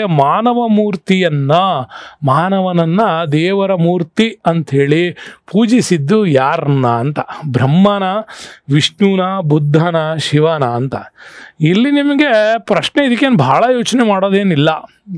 ಇಲ್ಲಿ ಕೇಳಿರೋದು ಮಾನವ ಮೂರ್ತಿಯನ್ನು ಪೂಜಿಸಿದ್ದು ಅಂತ. ಹಾಗಾಗಿ ಇವ್ಯಾವ ಮಾನವ ಮೂರ್ತಿ ಅಲ್ಲ, ನಿಮಗೆ ಇರೋದು ಒಂದೇ, ಯಾವುದು ಬುದ್ಧನನ್ನು ಮಾನವ ಮೂರ್ತಿಯಾಗಿ ಭಾರತದಲ್ಲಿ ಮೊದಲ ಬಾರಿ ಆರಾಧಿಸಲಾಯಿತು ಅಂತ. ಮತ್ತು ದೇವರ ಮೂರ್ತಿಯನ್ನು ಆರಾಧಿಸೋದು ಭಾಳ ಹಿಂದಿಂದಲೂ ನಿಮಗೆ ಕಂಡು ಬರ್ತದೆ. ಸಿಂಧೂ ವೈಲ್ಯನ್ ನಾಗರಿಕತೆಯಲ್ಲೇ ಕೂಡ ನಿಮಗೆ ಪಶುಪತಿ ಮಹಾದೇವ ಅಂತ ಕೂಡ ಓದ್ತೀರಾ. ಆದರೆ ಇವತ್ತೂ ಕೂಡ ಭಾಳಷ್ಟು ಕಡೆ ನಾನು ಇದನ್ನು ಪ್ರಶ್ನೆ ಮಾಡ್ತಾ ಇರ್ತೀನಿ, ಪಶುಪತಿ ಮಹಾದೇವ ಇತ್ತು ಅಂತ, ಮಾತೃದೇವತೆಯನ್ನು ಆರಾಧಿಸ್ತಿದ್ರು ಅಂತಲೂ ಕೂಡ ಓದ್ತೀವಿ. ಆದರೆ ಸಿಂಧು ಬೈಲ್ ನಾಗರಿಕತೆಯಲ್ಲಿ ನೀವು ಎಲ್ಲೇ ಹೋದರೂ ಕೂಡ ಈ ದೇವಸ್ಥಾನದ ಕಲ್ಪನೆ ಅದು ಇರ್ತಕ್ಕಂಥ ಚಿತ್ರ ಎಲ್ಲೂ ಸಿಕ್ಕಿಲ್ಲ. ಅಲ್ಲಿ ಯಾವುದೇ ಮನೆಗಳಲ್ಲೂ ಕೂಡ ದೇವರ ಮನೆ ಅಂತಲ್ಲಿ ಎಲ್ಲೂ ಸಿಕ್ಕಿಲ್ಲ, ದೈವತ್ವದ ಆರಾಧನೆಯ ಸ್ಥಳ ಅಂತ ಎಲ್ಲಿ ಸಿಕ್ಕಿಲ್ಲ. ಆದರೆ ಪರಿಸರ ಪೂಜೆಗೆ ಸಂಬಂಧಪಟ್ಟಂಥ ಕೆಲವು ದಾಖಲೆಗಳು ನಿಮ್ಗೆ ಸಿಕ್ಕಿದೆ, ಪರಿಸರ ದಾಖಲೆಗಳು ಸಿಕ್ಕಿದ್ದಾವೆ, ಗಂಗೆ ಪೂಜೆಗೆ ಸಂಬಂಧಪಟ್ಟವು ಸಿಕ್ಕಿದ್ದಾವೆ, ಅಗ್ನಿಕುಂಡಗಳು ನಿಮಗೆ ಅಲ್ಲಲ್ಲಿ ಸಿಕ್ಕಿದೆ, ಅದು ಎಲ್ಲಿ ನದಿ ತಟಗಳಲ್ಲಿ ಸಿಕ್ಕಿರ್ತಕ್ಕಂಥದ್ದು. ಹಾಗಾಗಿ ಮೊದಲ ಬಾರಿಗೆ ಮಾನವನನ್ನೇ ದೇವರು ಅಂತ ಆರಾಧನೆ ಮಾಡಿದ್ದು ಅದು ಕೂಡ ಬೌದ್ಧ ಧರ್ಮ, ಜೈನ ಧರ್ಮದಲ್ಲೇ. ಸ್ತೂಪಗಳನ್ನು ಕಟ್ಟಿದಂಥ ಪರಿಕಲ್ಪನೆ ಬುದ್ಧ ಮತ್ತು ಮಹಾವೀರನ ವಿಚಾರಗಳು ಬಂದಾಗ ಅವರ ಒಂದು ಕಳೆಬರಹಗಳನ್ನೇ ದೈವತ್ವದ ಸಂಕೇತವಾಗಿ ಆರಾಧನೆ ಮಾಡಿದ್ದು ಜೈನ ಮತ್ತು ಬೌದ್ಧ ಧರ್ಮದಲ್ಲಿ. ಆವಾಗ ಅದನ್ನು ನಾವು ಓದ್ತೀವಿ. ಹಾಗಾಗಿ ಮಾನವ ಮೂರ್ತಿಯನ್ನು ಪೂಜಿಸಿದ್ದು ಅಂತ ಪ್ರಶ್ನೆ ಕೇಳಿದಾಗ ಬುದ್ಧ, ದೇವರನ್ನ ಮೂರ್ತಿ ರೂಪದಲ್ಲಿ ಪೂಜೆ ಮಾಡಿದ್ದು ಯಾವಾಗ ಅಂತ ಪ್ರಶ್ನೆ ಬಂದರೆ, ದೇವರನ್ನ ಪರಿಕಲ್ಪನೆ ಪರಿಸರದಲ್ಲಿತ್ತು, ಪರಿಸರವನ್ನೇ ದೇವರು ಅಂತೇಳಿ ಪೂಜೆ ಮಾಡ್ತಾ ಇದ್ವಿ, ಈಗಲೂ ಮಾಡ್ತೀವಿ. ಆದರೆ ಅದಕ್ಕೊಂದು ಶೇಪ್ ಕೊಡಬೇಕಾಗಿತ್ತಲ್ಲ. ಶಿವ ಅಂದರೆ ಹಿಂಗೆ, ವಿಷ್ಣು ಅಂದರೆ ಹಿಂಗೆ, ಬ್ರಹ್ಮ ಅಂದರೆ ಹಿಂಗೆ, ಗಣಪತಿ ಅಂದ್ರೆ ಹಿಂಗೆ. ಸೊ ಇವಕ್ಕೆಲ್ಲ ಮೂರ್ತಿ ರೂಪದ ಪರಿಕಲ್ಪನೆಗಳು ಶುರುವಾಗಿದ್ದು ನಮಗೆ ಅಥರ್ವಣ ವೇದದ ಕಾಲದಲ್ಲಿ. ಯಾಕೆಂದರೆ ಮಾಟ ಮಂತ್ರ ತಂತ್ರ ವಿದ್ಯೆಗಳು ಶುರುವಾದಾಗ ಒಂದು ಭಯಾನಕವಾದಂಥ ಮೂರ್ತಿಗಳ ಪರಿಕಲ್ಪನೆ ಶುರುವಾಯಿತು. ಆದರೆ ಈ ಬ್ರಹ್ಮ ವಿಷ್ಣು ಶಿವ ಈ ಪರಿಕಲ್ಪನೆಗಳೆಲ್ಲ ಶುರುವಾಗಿದ್ದು ಗುಪ್ತರ ಕಾಲದಲ್ಲಿ. ಆಗ ಪುರಾಣಗಳ ರಚನೆಯ ಸಂದರ್ಭದ ವಿಶ್ಲೇಷಣೆಗಳು ನಡೆಯೋ ಸಂದರ್ಭದಲ್ಲಿ ಈಗ ನಾವು ನೋಡ್ತಾ ಇರುವಂಥ ಚಿತ್ರಗಳು ಬಂದಿದ್ದು ಗುಪ್ತರ ಕಾಲದಲ್ಲಿ. ಬಿಟ್ಟರೆ ಅದಕ್ಕಿಂತ ಹಿಂದೆ ಭಯಾನಕ ಮೂರ್ತಿಗಳ ರಚನೆ ಆಗಿದ್ದು ಯಜುರ್ವೇದ ಕಾಲಕ್ಕೆ, ಬಿಟ್ಟರೆ ಇನ್ನೆಲ್ಲೂ ನಮಗದು ಸಿಗೋದಿಲ್ಲ. ಸೊ ಇದು ನಮ್ಮಲ್ಲಿ ದೈವತ್ವದ ವಿಚಾರದ ಬಂದಾಗ ಈ ಎಲ್ಲ ಪ್ರಶ್ನೆಗಳು ನಿಮ್ಮ ಮುಂದೆ ಬರ್ತವೆ. ನೆಕ್ಸ್ಟ್ ಬರೋಣ, ವೆರಿ ಇಂಪಾರ್ಟೆಂಟು, ಇದು ನಿಮಗೆ ತುಂಬ ಫೇವ್ರೆಟ್ ಟಾಪಿಕ್ಸ್ ಆಗಿಯೂ ಕೂಡ ಸಿಗ್ಬೋದು. ಕನ್ನಡದ ಅತ್ಯಂತ ಹಳೆಯ ಶಾಸನ. ಭಾಳ ಸಾರಿ ಈ ಪ್ರಶ್ನೆ ಬಂದಾಗ ಭಾಳಷ್ಟು ಜನ ನನ್ನ ಹತ್ರ ಬರ್ತಿರ್ತಾರೆ, ಸಾರ್ ಅಲ್ಲಿ ಮಾಹಿತಿ ಹಿಂಗಿದೆ, ಇಲ್ಲಿ ಮಾಹಿತಿ ಹಿಂಗಿದೆ, ಯಾವುದನ್ನು ಬರೆಯೋದು ಸಾರ್ ಅಂತೇಳಿ ಕೇಳ್ತಾ ಇರ್ತೀರಿ. ಅದಕ್ಕೊಂದು ಸ್ಪಷ್ಟವಾದಂಥ ವಿವರಣೆ ಇವತ್ತು ಕೊಡ್ತೀನಿ ನಿಮಗೆ. ಯಾಕೆಂದರೆ ಹಿಸ್ಟ್ರಿಯಲ್ಲಿ ಸೂಕ್ಷ್ಮ, ಸ್ಪಷ್ಟ, ಸಮಗ್ರ ಮಾಹಿತಿ ಕೊಡೋಕ್ಕಾಗಿಯೇ ಈ ಸರಣಿಗಳು ನಡೀತಾ ಇದೆ. ನೋಡೋದಂಥವರು ಇದನ್ನು ನೋಡಿ ಬೇರೆಯವ್ರಿಗೂ ಇದ್ರ ಮಾಹಿತಿಯನ್ನು ಕಳಿಸ್ತೀರಿ ಅಂತ ಅಂದ್ಕೊಂಡಿದ್ದೀನಿ. ಕನ್ನಡದ ಅತ್ಯಂತ ಹಳೆಯ ಶಾಸನ ಯಾವುದು ಅಂತ ಕನ್ನಡದ ಕೇಳಿರೋದು. ಹಲ್ಮಿಡಿನ, ಅಶೋಕನ, ಬ್ರಾಹ್ಮಿನ ಯಾವುದೂ ಅಲ್ಲ ಅಂದರೆ ನೋಡಿ, ಇವು ಮೂರು ಈಸಿಯಾಗಿ ನೀವೇನು ಯೋಚನೆ ಮಾಡೋ ಅವಶ್ಯಕತೆ ಇಲ್ಲ, ಸ್ಪಷ್ಟವಾಗಿ ತೆಗೆದು ಬಿಡ್ಬೋದು. ಇರೋದು ಒಂದೇ ಶಾಸನ, ಯಾವುದು ಹಲ್ಮಿಡಿ ಶಾಸನ ಅಂತ. ಬಟ್ ಇತ್ತೀಚಿನಲ್ಲಿ ಕೆಲವು ವೆಬ್ಸೈಟ್ಗಳನ್ನ ನೀವು ಹುಡುಕಿದಾಗ ಕೆಲವು ಅಥೆಂಟಿಕ್ ವೆಬ್ಸೈಟಲ್ಲೇ ನಿಮಗೆ ಬೇರೆ ವಿಚಾರ ಸಿಗುತ್ತೆ. ಅದು ಯಾಕೆ ಸಿಗತ್ತೆ ಏನು ಅಂತಲೂ ಕೂಡ ಹೇಳ್ತೀನಿ. ಕನ್ನಡದ ಅತ್ಯಂತ ಹಳೆಯ ಶಾಸನ ಹಲ್ಮಿಡಿ ಶಾಸನ. ಈಗ ಬರೋಣ ಏನಿದು ಹಲ್ಮಿಡಿ ಕತೆ ಅಂತ. ಓಕೆ, ಹಲ್ಮಿಡಿ ಶಾಸನ ನಮಗೆ ಹಾಸನ ಜಿಲ್ಲೆಯಲ್ಲಿ ಎಚ್ ಕೃಷ್ಣ ಅವರು ಹಲ್ಮಿಡಿ ಅಂತಕ್ಕಂಥ ಸ್ಥಳದಲ್ಲಿ 1936ರಲ್ಲಿ ಇದನ್ನು ಎಚ್ ಕೃಷ್ಣ ಅವರು ಇದನ್ನು ಆವಿಷ್ಕಾರ ಮಾಡ್ತಾರೆ. ಯಾವಾಗ ಇದನ್ನು ಸಂಶೋಧನೆ ಮಾಡಲ್ಪಟ್ರೋ ಅದರಲ್ಲಿ ಅವರು ಭಾಳ ಕ್ಲೀನಾಗಿ ಎಕ್ಸ್ಪ್ಲೈನ್ ಮಾಡಿದ್ದಾರೆ. ಇದು ಪೂರ್ತಿ ಕನ್ನಡ ಶಾಸನ ಅಂತೂ ಅಲ್ಲೇ ಅಲ್ಲ. ಯಾಕಂದರೆ 16 ಸಾಲುಗಳನ್ನು ಈ ಹಲ್ಮಿಡಿ ಶಾಸನದಲ್ಲಿ ಕೊಡ್ತಾ ಇದ್ದಾರೆ. 16 ಸಾಲುಗಳಲ್ಲಿ ಕೇವಲ 3 ಸಾಲುಗಳಲ್ಲಿ ಮಾತ್ರ ಕನ್ನಡದ ಪದಗಳ ಕೆತ್ತನೆ ಇದೆ. ಕನ್ನಡವನ್ನು ಬಳಸಿರುವುದು ಕೇವಲ 3 ಸಾಲುಗಳಲ್ಲಿ. ಈ 16ರಲ್ಲಿ 3 ಸಾಲು ಮಾತ್ರ ಕನ್ನಡದಲ್ಲಿದೆ, ಉಳಿದಿದ್ದೆಲ್ಲ ಸಂಸ್ಕೃತ ಭಾಷೆಯಲ್ಲಿ ಇದನ್ನು ಬರೆಯಲಾಗಿದೆ.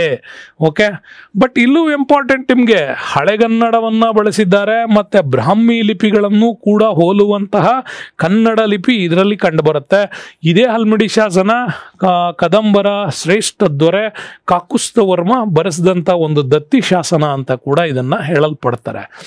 ಇದು ನಿಮಗೆ ಈ ಹಲ್ಮಿಡಿ ಬಗ್ಗೆ ಇವ್ರು ಏನೇ ಕೇಳಿದ್ರು ನಿಮ್ಗೆ ಇಷ್ಟು ಬರಿಬೋದು. ಆದರೆ ಇತ್ತೀಚೆಗೆ ನೀವು ವೆಬ್ಸೈಟ್ಗಳಲ್ಲಿ ನೋಡೋ ಮಾಹಿತಿ ಹೇಳ್ತೀನಿ, ಅದು ಏನು ಅಂತ ಕ್ಲಾರಿಫೈ ಮಾಡ್ತೀನಿ. ಈ ಶಾಸನ ಕನ್ನಡ ಲಿಪಿಯಲ್ಲಿ ರಚಿಸಲ್ಪಟ್ಟಿರೋದ್ರಿಂದಾಗಿ ಇದು 2017ರವರೆಗೆ ಮಾತ್ರ ಈ ಶಾಸನದ ಅಧಿಕೃತ ಇತ್ತು. ಕನ್ನಡದ ಮೊಟ್ಟ ಮೊದಲ ಶಾಸನ ಅಂಥೇಳಿ 2017ರವರೆಗೆ. 2017ರಲ್ಲಿ ಏನಾಯಿತು, ಭಾರತೀಯ ಸರ್ವೇಕ್ಷಣಾ ಇಲಾಖೆ ಇವತ್ತು ಕೂಡ ನಿಮಗೆ ಆರ್ಕಾಲಜಿಕಲ್ ಸರ್ವೆ ಆಫ್ ಇಂಡಿಯಾದ ರಿಪೋರ್ಟಲ್ಲಿ ಅವ್ರ ವೆಬ್ಸೈಟಲ್ಲಿ ಇದೆ, ಅದು ಅಧಿಕೃತ ಸೆಂಟ್ರಲ್ ಗೌರ್ಮೆಂಟ್ ವೆಬ್ಸೈಟೇ. ಆ ವೆಬ್ಸೈಟಲ್ಲಿರೋ ಮಾಹಿತಿನೇ ತಾಳಗುಂದದ ಶಾಸನ ಕನ್ನಡದ ಮೊಟ್ಟ ಮೊದಲ ಶಾಸನ ಅಂತ. ಯಾಕೆಂದರೆ ಅದು ಮಯೂರವರ್ಮನ್ ಕಾಲಕ್ಕೆ ರಚನೆ ಆಗಿತ್ತು ಅನ್ನೋ ಕಾರಣಕ್ಕಾಗಿ ಕಾಕುಸ್ತವರ್ಮನಿಗಿಂತ ಮುಂಚೆ ಈ ಶಾಸನ ರಚನೆ ಆಗಿದೆ ಅಂತ. ಬಟ್ ಈ ಮಾಹಿತಿ ನಿಮ್ಮ ಯಾವುದೇ ಪಠ್ಯ ಪುಸ್ತಕದಲ್ಲಿ ಬಂದಿಲ್ಲ. ಇದು ಕೇವಲ ಆರ್ಕಾಲಜಿಕಲ್ ಸರ್ವೆ ಆಫ್ ಇಂಡಿಯಾದವರ ವೆಬ್ಸೈಟಲ್ಲಿ ಮಾತ್ರ ಇರೋದರಿಂದಾಗಿ ಇದು ನಿಮ್ಮ ಪಠ್ಯ ಪುಸ್ತಕಕ್ಕೆ ಇಳಿಸಿದ ಮೇಲೆ ನೀವು ಇದನ್ನು ದಾಖಲೆಯಾಗಿ ತೆಗೆದುಕೊಳ್ತೀರಾ. ಆದರೆ ಅಥೆಂಟಿಕೇಟೆಡ್ ಆಗಿ ಆ ವೆಬ್ಸೈಟಲ್ಲಿ ಇದೆ. ಆದರೆ ತಾಳಗುಂದಲ್ಲಿ ಸಂಸ್ಕೃತ ಶಾಸನವೂ ಸಿಕ್ಕಿದೆ, ಕನ್ನಡ ಶಾಸನವೂ ಕೂಡ ಸಿಕ್ಕಿದೆ.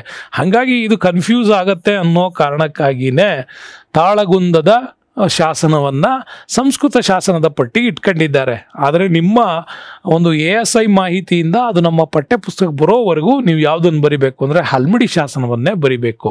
ಹಾಗಾಗಿ ಈ ಶಾಸನವನ್ನು ಕಾಕುಸ್ತವರ್ಮನ ಕಾಲಕ್ಕೆ ಆಗಿತ್ತು ಅಂತೇಳಿ ಇದನ್ನು ರಚಿಸಿದವರು ಯಾರು ಅಂತ ಕೇಳ್ಬೋದು. ಹಲ್ಮಿಡಿ ಶಾಸನವನ್ನು ರಚಿಸಿದವರು ಯಾರು ಅಂದರೆ ಕಾಕುಸ್ತವರ್ಮನ ಕಾಲದಲ್ಲಿ ಅವನ ಶ್ರೇಷ್ಠ ದಂಡನಾಯಕ ಕವಿಯಾಗಿದ್ದಂಥ ಕವಿ ಕುಬ್ಜ ಇದನ್ನು ಕೂಡ ಬರೀತಾನೆ.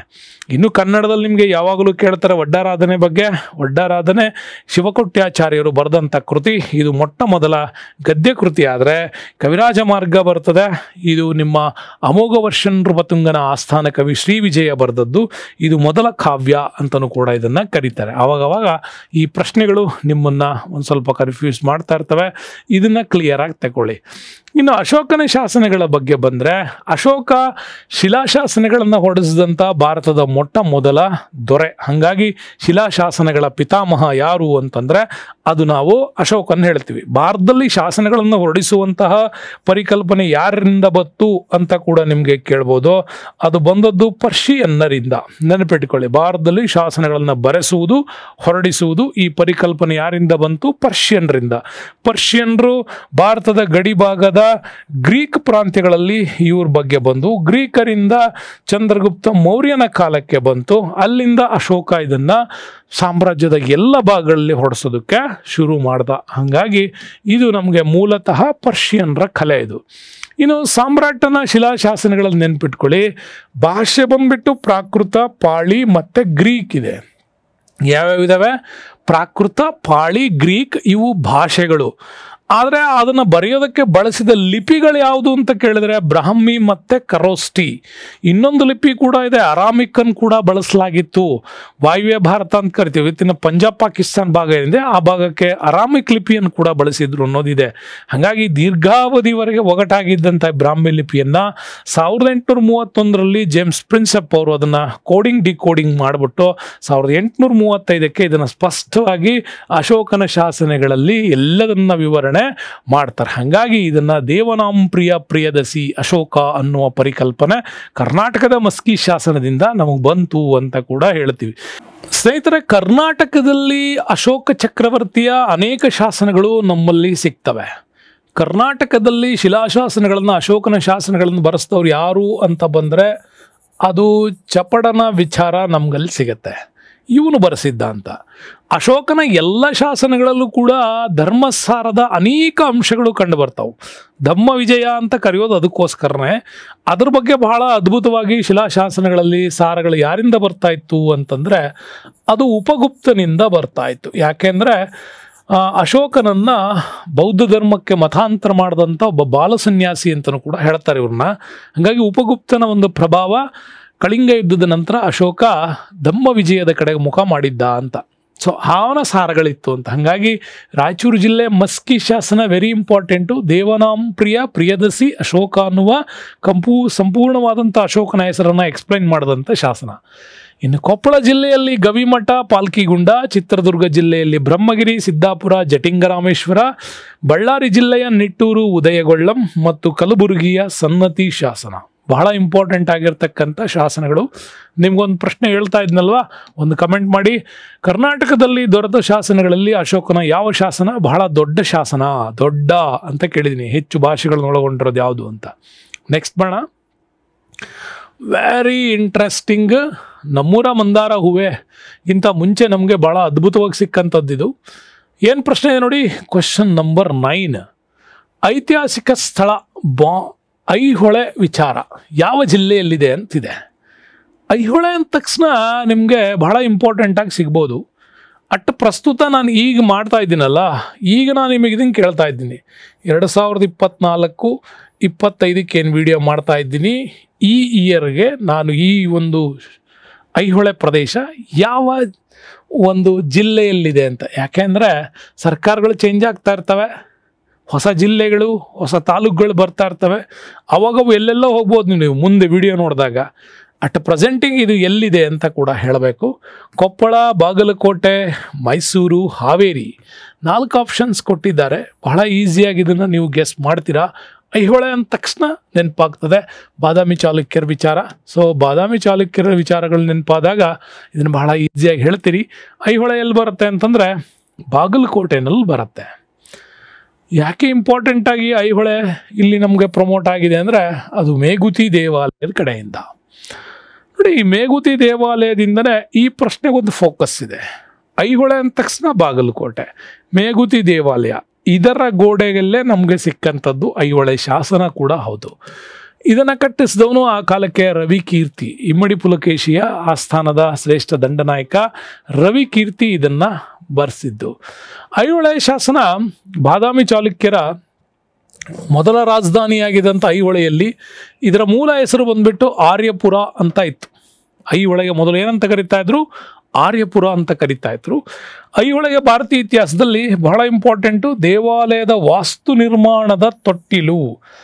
ವಾಸ್ತುಶಿಲ್ಪ ಅಲ್ಲ, ನೆನ್ಪಿಟ್ಕೊಳ್ಳಿ, ಇದು ವಾಸ್ತು ನಿರ್ಮಾಣದ ತೊಟ್ಟಿಲು ಅಂತ ಕೊಟ್ಟಿದ್ದೀನಿ. ಒಂದು ದೇವಾಲಯಗಳನ್ನು ಹೈ ಡೈಮೆನ್ಷನ್ಸಲ್ಲಿ ಪರ್ಫೆಕ್ಟ್ ವಾಸ್ತು ಪ್ರಕಾರವಾಗಿ ಕಟ್ಟುವಂಥ ಪರಿಕಲ್ಪನೆ ಶುರುವಾಗಿದ್ದೆ ಐಹೊಳೆಯಿಂದ, ಬಾದಾಮಿ ಚಾಲುಕ್ಯರ ಐಹೊಳೆಯಿಂದ.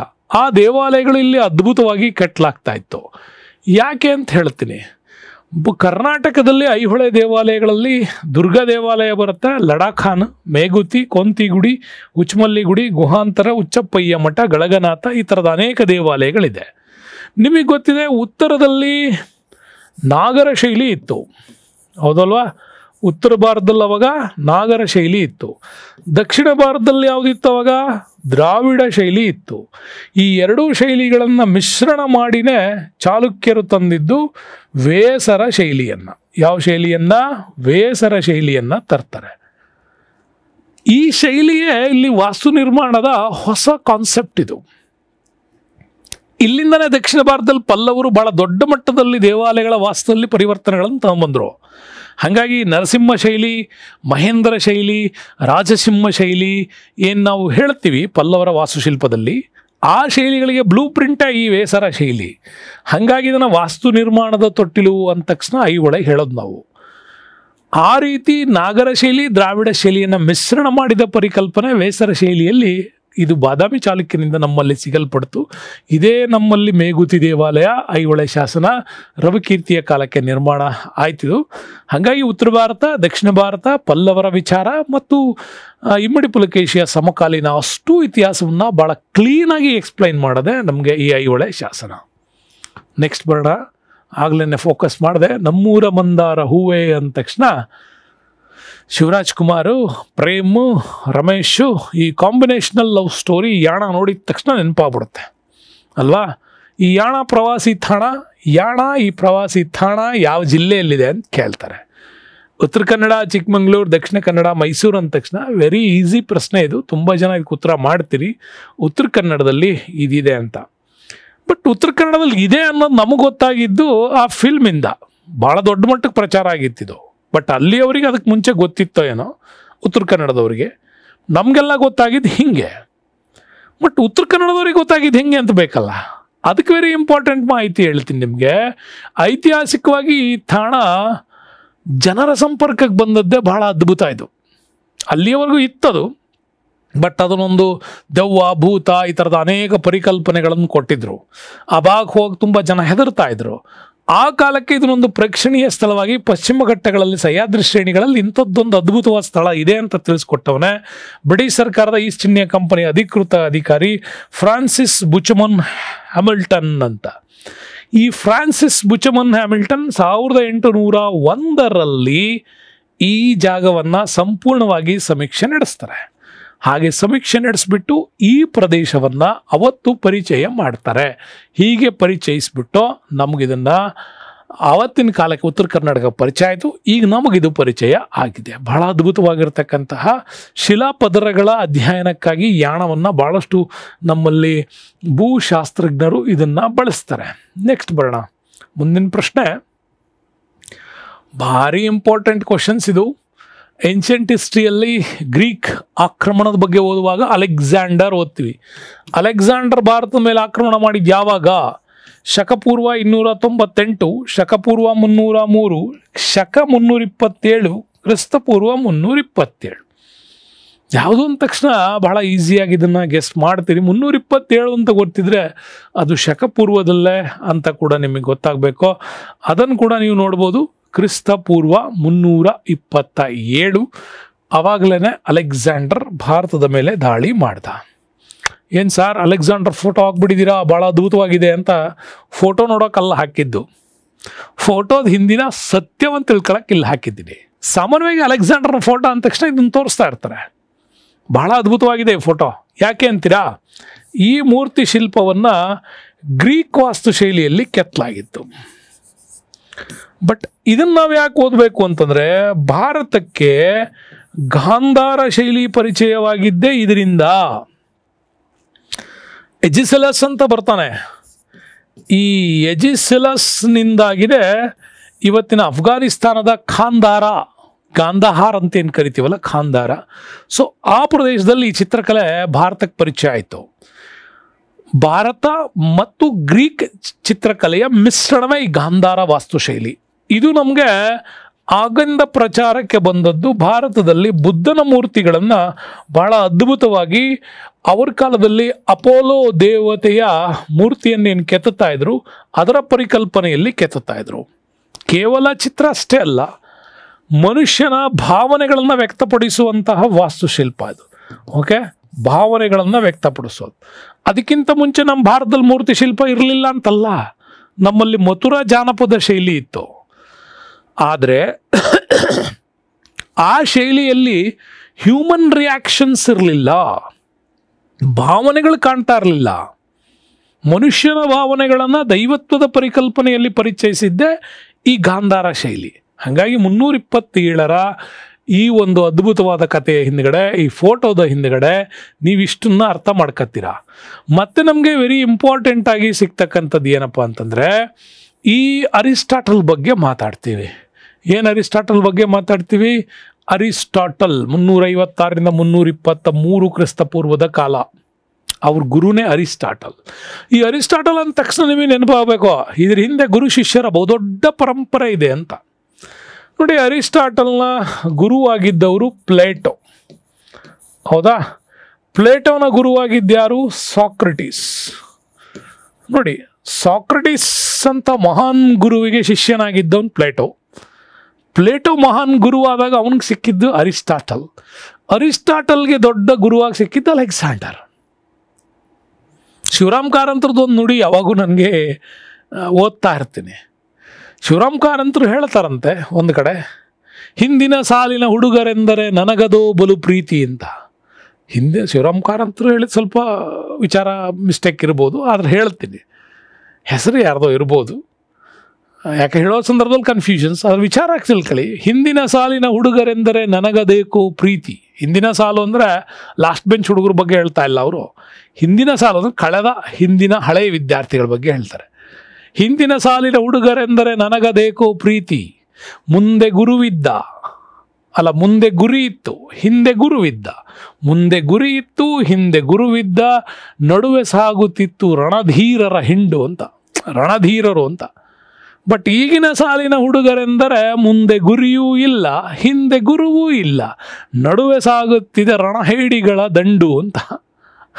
ಅವ್ರು ಹೇಳೋದು, successful student is A successful teacher. ಮಹಾನ್ ಗುರು ಒಬ್ಬ ಮಹಾನ್ ಶಿಷ್ಯನನ್ನು ಸೃಷ್ಟಿ ಮಾಡೋಕ್ಕೆ ಸಾಧ್ಯ ಅಂತ. ಹಂಗೆ ಮಹಾನ್ ಶಿಷ್ಯಂದ್ರಾಗ್ಬೇಕು ನೀವು, ಮಹಾನ್ ಗುರುವಿನನ್ನು ಆದರ್ಶವಾಗಿ ಇಟ್ಕೊಳ್ಬೇಕು ನೀವು. ಹಂಗಾದಾಗ ನಾವು ಗೆಲ್ಲೋಕ್ಕೆ ಸಾಧ್ಯ ಅಂತ. ಅರಿಸ್ಟಾಟಲ್ ಅಲೆಕ್ಸಾಂಡರ್ ಹೇಳಿದ್ದು, ವಿಶ್ವವನ್ನೇ ಗೆಲ್ಲೋದಕ್ಕಿಂತ ಮುಂಚೆ ಭಾರತವನ್ನೊಮ್ಮೆ ಗೆದ್ದು ನೋಡು ಅಂತ. ವಿಶ್ವವನ್ನು ಗೆಲ್ಲೋದಕ್ಕಿಂತ ಮುಂಚೆ ಭಾರತವನ್ನೊಮ್ಮೆ ಗೆದ್ದು ನೋಡೋ. ಯಾಕೆ ಅಂದರೆ ಭಾರತ ಎನ್ನುವ ನಾಡಿದೆಯಲ್ಲ, ಬೇರೆ ದೇಶಗಳಲ್ಲಿ ಇನ್ನು ಸಂಜ್ಞೆಗಳು ನಡೆಯೋ ಸಂದರ್ಭದಲ್ಲಿ ಅಲ್ಲಿ ಮಾತಿದೆ, ಬೇರೆ ದೇಶದವ್ರು ಮಾತಾಡೋ ಸಂದರ್ಭದಲ್ಲಿ ಭಾರತದಲ್ಲಿ ಸಾಹಿತ್ಯ ಇದೆ. ಇಂಥ ಅದ್ಭುತವಾದ ಪರಿಕಲ್ಪನೆಗಳು ಬೆಳೀತಾ ಇದೆ ಭಾರತದಲ್ಲಿ ಅಂತ. ಹಾಗಾಗಿನೇ ಹಿಮಾಲಯದ ಪರಿಕಲ್ಪನೆ, ಸಿಂಧೂ ನದಿಯ ಪರಿಕಲ್ಪನೆ, ಈಗ ಪರ್ಷಿಯನ್ ಸಾಮ್ರಾಜ್ಯದ ಸಂಪೂರ್ಣ ಪರಿಕಲ್ಪನೆ ಕೊಟ್ಟಿದ್ದು ಅರಿಸ್ಟಾಟಲ್ ಆ ಕಾಲಕ್ಕೆ. ಆ ಸಂದರ್ಭದಲ್ಲೇ ನಮ್ಗೆ ಅದ್ಭುತವಾದ ಅರಿಸ್ಟಾಟಲ್ನ ಮಾತುಗಳು ನೆನಪಾಗೋದು. ಭಾರತದಲ್ಲಿ ಹುಟ್ಟುವ ಪ್ರತಿಯೊಂದು ಮಗುವು ತತ್ವಜ್ಞಾನಿಯ ಸಮಾನ ಅಂತ ಅವ್ರು ಆ ಕಾಲಕ್ಕೆ ಹೇಳಿದ್ದು. ಅಲೆಕ್ಸಾಂಡರ್ ಆ ಮಕ್ಕಳನ್ನ ನೋಡಿ, ನಮ್ಮನ್ನು ನೋಡಿದ್ರೆ ಅವ್ರು ಹೇಳ್ತಿದ್ರೆ ಎಲ್ಲ ಗೊತ್ತಿಲ್ಲ, ಆದರೆ ಅರಿಸ್ಟಾಟಲ್ ಅವಾಗ ಹೇಳ್ತಾರೆ ಭಾರತದಲ್ಲಿ ಹುಟ್ಟೋ ಪ್ರತಿಯೊಂದು ಮಗು ತತ್ವಜ್ಞಾನಿ. ಅಷ್ಟು ಕ್ರಿಯೇಟಿವಿಟಿ ಇತ್ತು ಅಂತ. ಬಟ್ ನಾವೇನು ಮಾಡಿದ್ದೀವಿ ಈಗ, ಭಾಳಷ್ಟು ಪ್ರಶ್ನೆ ಕೇಳೋ ಮಕ್ಕಳನ್ನ ಕಂಡ್ರೆ ಬಾಯಿ ಮುಚ್ಚಿ ಟಪಾರ್ ಅಂತ ಹೊಡೆದು ಕೂರಿಸ್ತೀವಿ. ಯಾಕೆಂದರೆ ಅವರ ಸೃಜನಶೀಲತೆಯನ್ನೇ ಸಾಯಿಸ್ತಾ ಇದ್ದೀವಿ. ಇದು ಈ ಭಾರತ ದೇಶಕ್ಕೆ ಹಿನ್ನಡೆಗೆ ಒಂದು ಕಾರಣ ಅಂತಲೂ ಕೂಡ ಹೇಳ್ತಾರೆ. ಏನೇ ಇರಲಿ, ಈ ಅದ್ಭುತ ಪರಂಪರೆ 356ರಲ್ಲಿ ಮ್ಯಾಸಿಡೋನಿಯಾದ ಪೆಲ್ಲಾದಲ್ಲಿ ಅಲೆಕ್ಸಾಂಡರ್ ಜನನ ಆಗತ್ತೆ. ಅವರು ಜೂನ್ 13, 323ರಲ್ಲಿ ಬ್ಯಾಬಿಲನ್ನಲ್ಲಿ ಮರಣ ಹೊಂತಾರೆ. ಓಕೆ, 326-27 ಏನಿದೆ, ಅಲೆಕ್ಸಾಂಡರ್ ಭಾರತದ ಪ್ರದೇಶಗಳ ಮೇಲೆ ಆಕ್ರಮಣ ಮಾಡಿದ್ದು. ಯಾಕೆಂದರೆ ಪರ್ಷಿಯಾ ಸಾಮ್ರಾಜ್ಯವನ್ನು ಗೆದ್ದ ಮೇಲೆ ಅದರ ಅಂಚಿನ ಭಾಗವೇ ಭಾರತ ಆಗಿತ್ತು. ಇದ್ರ ಮೇಲೆ ಅವನು ಆಕ್ರಮಣ ಮಾಡ್ತಾರೆ. ಝಿಲಂ ಮತ್ತು ಚೆನಾಬ್ ನದಿಗಳನ್ನು ದಾಟ್ತಾನೆ. ದಾಟಿದಾಗ ನಡೆದಂಥದ್ದೇ ಹೈಡಾಸ್ಪಸ್ ಕಾಳಗ ಅಂತ ಏನು ಕರಿತೀವಿ. ಈ ಒಂದು ಝಿಲಂ ಕದನ, ಹೈಡಾಸ್ಪಸ್ ಕಾಳಗ ಆ ಕಾಲಕ್ಕೆ ನಡೀತು. ಅಲ್ಲಿ ಫೋರಸ್ನನ್ನು ಕೂಡ ಅವನು ಆ ಕಾಲಕ್ಕೆ ಸೋಲಿಸ್ದ. ಫೋರಸ್ ಕೂಡ ಇವನ ಎದುರುಗಡೆ ಬಂದು ನಿಂತಾಗ ನಿನ್ನನ್ನು ಹೇಗೆ ನಡೆಸ್ಕೊಳ್ಬೇಕು ಅಂದಾಗ ಫೋರಸ್ ಹೇಳ್ದ, ನೀನು ನನ್ನನ್ನು ಅರೆಸ್ಟ್ ಮಾಡಿದ್ರು ಪರವಾಗಿಲ್ಲ, ಆದರೂ ನೀನು ನನ್ನನ್ನು ರಾಜನ್ ಥರನೇ ನೋಡ್ಕೋಬೇಕು ಅಂತ. ಅಷ್ಟು ಅದ್ಭುತವಾದ ನುಡಿಗಳು. ಹಾಗೆ ಅಲೆಕ್ಸಾಂಡರ್ಗೆ ಭಾರತ ಯುದ್ಧದಿಂದ ಗೊತ್ತಾಗಿದ್ದೇನು ಅಂತಂದರೆ, ಆನೆಗಳನ್ನು ಯುದ್ಧದಲ್ಲಿ ಬಳಸ್ಬೋದು ಅಂತ, ಶಸ್ತ್ರವಿದ್ಯೆಗಳನ್ನು ಅಂದರೆ ಬಿಲ್ಲು ಬಾಣಗಳನ್ನು ಕೂಡ ಯುದ್ಧದಲ್ಲಿ ಬಳಸ್ಬೋದು ಅನ್ನೋವಂಥ ಪರಿಕಲ್ಪನೆಗಳು ಗೊತ್ತಾಗಿದ್ದು. ಅಲ್ಲಿಯವರೆಗೂ ಅವ್ರಿಗೆ ಗೊತ್ತಿದ್ದು ಬರೀ ಕುದುರೆ, ಒಂದು ಖಡ್ಗ, ಒಂದು ಗುರಾಣಿ, ಇಷ್ಟೇ ಅವರ. ಮತ್ತು ಜೊತೆಗೆ ಒಂದು ಬರ್ಚಿ ಬಳಸ್ತಾ ಇದ್ರು. ಬಿಟ್ಟರೆ ಅವ್ರ ಸೈನ್ಯದಲ್ಲಿ ಹೊಸ ತಾಂತ್ರಿಕತೆ ಏನೂ ಇರಲಿಲ್ಲ. ಅದ್ಭುತವಾದ ಸೈನ್ಯದ ತಾಂತ್ರಿಕತೆಯನ್ನು ಗ್ರೀಕ್ನವರು ಭಾರತದಿಂದನೇ ಹೊತ್ಕೊಂಡು ಹೋಗಿದ್ದು. ಅದು ಫೋರಸ್ನ ಸೈನ್ಯವನ್ನು ನೋಡಿ, ಅದು ಬಹಳ ವಿಚಿತ್ರ ನಮಗೆ. ಫೋರಸ್ನ ಆನೆಗಳು ಅವತ್ತು ಕೈ ಕೊಡ್ದಂಗೆ ಇದ್ದಿದ್ರೆ ಅಲೆಕ್ಸಾಂಡರ್ನ ಮಹಾಶಯ ಸೋತೋಗ್ಬಿಡ್ತಿದ್ದ. ಮಶಾಕವತಿಯ ಅರಣ್ಯವಾಸಿಗಳು ಅವತ್ತೇನಾರು ಅಲೆಕ್ಸಾಂಡರ್ನ ಸೈನ್ಯವನ್ನು ಹೆಂಗೆ ಮುದುರ್ಬಿಟ್ಟಿದ್ರು, ಹಾಗೆ ಇನ್ನೊಂದು ಪಂಗಡ ಮುದುರ್ಕೊಂಡು ಬಿಟ್ಟಿದ್ರೆ ಅವತ್ತು ಅಲೆಕ್ಸಾಂಡರ್ ಮಣ್ಣು ಪಾಲಾಗಿ ಹೋಗ್ಬಿಡ್ತಾ ಇದ್ದ. ಬ್ಯಾಬಿಲನ್ ನಗರದಲ್ಲಿ ಅಲೆಕ್ಸಾಂಡರ್ ಸಾಯುವಾಗ ಕೊಟ್ಟ ಸ್ಟೇಟ್ಮೆಂಟ್ ಏನು, ಭಾರತದ ಹುಣ್ಣುಗಳೇ ನನ್ನ ಸಾವಿಗೆ ಕಾರಣವಾಯಿತು ಅಂತ. ಅಷ್ಟು ಅದ್ಭುತವಾಗಿ ನಮ್ಮಲ್ಲಿ ಶಸ್ತ್ರವಿದ್ಯೆ ಇತ್ತು ಅಂತ ನಾವು ಓದ್ಬೋದು. ಬರೀ ಮಂದಿ ಹೊಗಳೋದೇ ಇತಿಹಾಸ ಅಲ್ಲ, ನಮ್ಮನ್ನು ಹೊಗಳ್ಕೊಳ್ಳೋದೇ ಇತಿಹಾಸ. ನಮ್ಮಲ್ಲಂತ ಅದ್ಭುತವಾದ ತಾಂತ್ರಿಕತೆ ಇತ್ತು ಅಂತ ನಾವು ನಮ್ಮ ಮಕ್ಕಳಿಗೆ ಪರಿಚಯ ಮಾಡಿಕೊಡ್ಬೇಕು. ದಯವಿಟ್ಟು ಈ ಕೆಲಸ ಮಾಡಿ. ಹಾಗಾಗಿ ಮುಂದೆ ನಮ್ಮಲ್ಲಿ ಅದು ಬರ್ತದೆ. ಮತ್ತೊಂದು ಮೊಘಲ್ ಡೈನೆಸ್ಟಿಗೆ ಸಂಬಂಧಪಟ್ಟಂಥ ಇಂಪಾರ್ಟೆಂಟ್ ಕ್ವಶನ್ಸ್ ಇದು. ಬಾಬರ್ನ ಸ್ವ ಇಚ್ಛೆಯಂತೆ ಅವನ ಮಗ ಹುಮಾಯೂನ್ ಅಂತ್ಯಕ್ರಿಯೆಯನ್ನು ಈ ಕೆಳಗಿನ ಯಾವ ಸ್ಥಳದಲ್ಲಿ ಮಾಡ್ದ? ಬಾಬರ್ಗೊಂದು ಆಸೆ ಇತ್ತು, ನನ್ನ ಅಂತ್ಯಕ್ರಿಯೆ ನೀನು ಅಲ್ಲೇ ಮಾಡಬೇಕು ಅಂತ. ಆಗ್ರಾದಲ್ಲಿ ಸತ್ತ ಮೇಲೂ ಕೂಡ ಅವನನ್ನು ತಗೊಂಡೋಗಿ ಎಲ್ಲಾಗದ ಅಂತ ಕೇಳ್ತಾರೆ ಇಲ್ಲಿ. ಕಾಬೂಲ್, ಪೇಶಾವರ್, ದೆಹಲಿ, ಆಗ್ರಾ 4 ಕಡೆ ಇಲ್ಲಿ ಆಪ್ಷನ್ ಕೊಟ್ಟಿದ್ದಾರೆ. ಬಾಬರ್ ಅವನ ಇಚ್ಛೆಯಂತೆ ಎಲ್ಲಿ ಹಾಕಲಾಯಿತು ಅಂತ. ವೆರಿ ಇಂಪಾರ್ಟೆಂಟ್ ಕ್ವಶನ್ಸ್ ಇದು. ಯಾವಾಗಲೂ ಔರಂಗಜೇಬ್ವರೆಗೂ ಕೂಡ ಅವರ ಏನು ನಾವು ಅಂತ್ಯಕ್ರಿಯೆ ಸ್ಥಳ ಇದೆ, ಅದನ್ನು ಯಾವಾಗೂ ಕೇಳ್ತಾ ಇರ್ತಾರೆ. ಹಂಗಾಗಿ ನೆನಪಿಟ್ಕೊಳ್ಳಿ. ಇಲ್ಲಿ ಅವನ ಒಂದು ಅಂತ್ಯಕ್ರಿಯೆಯನ್ನು ಅವತ್ತು ಹುಮಾಯೂನ್ ಮುಂದೆ ಕಾಬೂಲಲ್ಲಿ ಅದನ್ನು ನೆರವೇರಿಸ್ತಾನೆ. ಬಾಬರ್ನ ಅಂತ್ಯಕ್ರಿಯೆಯನ್ನು ಕಾಬೂಲಲ್ಲಿ ಆತ ನೆರವೇರಿಸಿದ್ದ. ಆಗ್ರಾದಲ್ಲಿ ಮರಣ ಹೊಂದಿದ್ದ, ನಂತರ ಅದನ್ನು ಕಾಬೂಲ್ಗೆ ಮಾಡ್ದ ಅಂತ ನೆನಪಿಟ್ಕೊಳ್ಳಿ. ಮೊಘಲ್ ಅರಸರಲ್ಲಿ ಇಬ್ಬರದು ಮಾತ್ರ, ಬಾಬರ್ನು ಮತ್ತು ಜಹಾಂಗೀರ್ ಏನು ಸಿಗ್ತಾರೆ, ಇವರಿಬ್ಬರದು ಮಾತ್ರ ಪಾಕಿಸ್ತಾನದಲ್ಲಿರೋದು. ಬಾಬರಂದು ಕಾಬೂಲಲ್ಲಿ, ಜಹಾಂಗೀರಂದು ಲಾಹೋರಲ್ಲಿ. ಬಿಟ್ಟರೆ ಹುಮಾಯೂನ್ ದೆಹಲಿನಲ್ಲಿದೆ, ಅಕ್ಬರ್ಂದು ಸಿಕಂದ್ರ ಉತ್ತರ ಪ್ರದೇಶದಲ್ಲಿದೆ, ಶಹಜಹಾನ್ ಆಗ್ರಾದ ಉತ್ತರ ಪ್ರದೇಶ್, ಔರಂಗಜೇಬ್ ದಕ್ಷಿಣ ಭಾರತ ಒಂದು, ಅಹಮದ್ ನಗರ ಮಹಾರಾಷ್ಟ್ರ. ಓಕೆ, ಬಿಬಿಕಾ ಮಕ್ಬರ ಕೇಳ್ತಾರೆ ಯಾವಾಗಲೂ, ಬಹಳ ಇಂಪಾರ್ಟೆಂಟ್ ಪ್ರಶ್ನೆ ಅದು, ಔರಂಗಜೇಬಿಗೆ ಸಂಬಂಧಪಟ್ಟಂಥದ್ದು. ದಖನ್ನ ಹುಣ್ಣು ನನ್ನನ್ನು ಸಾಯುವಂತೆ ಮಾಡ್ತು ಅಂತ ಹೇಳಿದ್ದೀವಿ ನಾವು. ಶಿವಾಜಿ ಅಷ್ಟು ಕಾಟ ಕೊಟ್ಬಿಟ್ಟಿದ್ದ ಔರಂಗಜೇಬಿಗೆ. ಹಾಗಾಗಿ ಅಹಮದ್ ನಗರದಲ್ಲೇ ಆತ ಮರಣ ಹೊಂದಿದ್ದು. ಡೆಲ್ಲಿಯಲ್ಲಿ ಮರಣ ಹೊಂದಬೇಕಾದನ್ನು ಶಿವಾಜಿಯನ್ನು ಸೆರೆ ಹಿಡಿಬೇಕು, ಸಂಭಾಜಿ ಮಹಾರಾಜನ್ನ ಪೂರ್ತಿ ಹೆಡೆಮುರಿ ಕಟ್ಟಬೇಕು ಅಂತ ದಕ್ಕನ್ಗೆ ಬಂದು ಕೂತಿದ್ದ, ದೆಹಲಿಯನ್ನು ಬಿಟ್ಟು. ಅಷ್ಟು ಕಾಟ ಕೊಟ್ಟಿದ್ದಂಥ ಮರಾಠ ಸಾಮ್ರಾಜ್ಯ ಅದು. ಹಾಗಾಗಿ ಅಹಮದ್ ನಗರದಲ್ಲೇ ಉಳ್ಕಂಡ, ಅಲ್ಲೇ ಸತ್ತೋದ. ಜಿಂದಾಪೀರ್ ಯಾರು? ಔರಂಗಜೇಬ್. ಅಹಮದ್ ನಗರ ಮಹಾರಾಷ್ಟ್ರ. ಹಾಗಾಗಿ ಬಾಬರ್ ಬಂದರೆ ಕಾಬೂಲ್. ಬಾಬರ್ ನಾಮದ ಬಗ್ಗೆ ಭಾಳಷ್ಟು ಪ್ರಶ್ನೆಗಳು ಬರ್ತವೆ. ಚಗತ್ತೈ ತುರ್ಕಿ ಭಾಷೆಯಲ್ಲಿ ಬಾಬರ್ ತನ್ನ ಆತ್ಮಕಥನವನ್ನು ಬರೆದಿದ್ದ ಅಂತ ಅದನ್ನು ನೆನ್ಪಿಟ್ಕೊಳ್ಳಿ. ಬಾಬರ್ನ ಕಾಲಕ್ಕೆ ಅದು ಪರ್ಷಿಯನ್ ಭಾಷೆಗೆ ಭಾಷಾಂತರ ಆಯಿತು. ಓಕೆ, ಖಾನ್ ಐ ರಹೀಮ್ ಬರ್ತಾನೆ ಅವನು, ರಹೀಮ್ ಖಾನ್ ಐ ಖಾನ್. ಅವನು ಇದನ್ನು ಅಲ್ಲಿ ನಮಗೆ ಪರಿವರ್ತನೆ ಮಾಡಿ ಕೊಡ್ತಾನೆ ಪರ್ಷಿಯನ್ಗೆ. ಜಹಾಂಗೀರ್ ನಾಮ ಇದೆ, ಅಕ್ಬರ್ ನಾಮ ಅಬುಲ್ ಫಜಲ್, ಹುಮಾಯೂನ್ ನಾಮ ಬಂದಾಗ ಅವನ ಸಹೋದರಿ ಗುಲ್ಬದನ್ ಬಾನು ಬೇಗಂ ಅದನ್ನು ಬರೀತಾಳೆ ಹುಮಾಯೂನ್ ನಾಮ. ಜಹಾಂಗೀರ್ ನಾಮ ಇದೆ, ಶಹಜಹಾನ್ ನಾಮ ಇದೆ, ಇನ್ನು ಔರಂಗಜೇಬ್ ಕೂಡ ಇದೆ. ಇವೆಲ್ಲ ವೆರಿ ಇಂಪಾರ್ಟೆಂಟ್ ಆಗಿರ್ತಕ್ಕಂಥವು.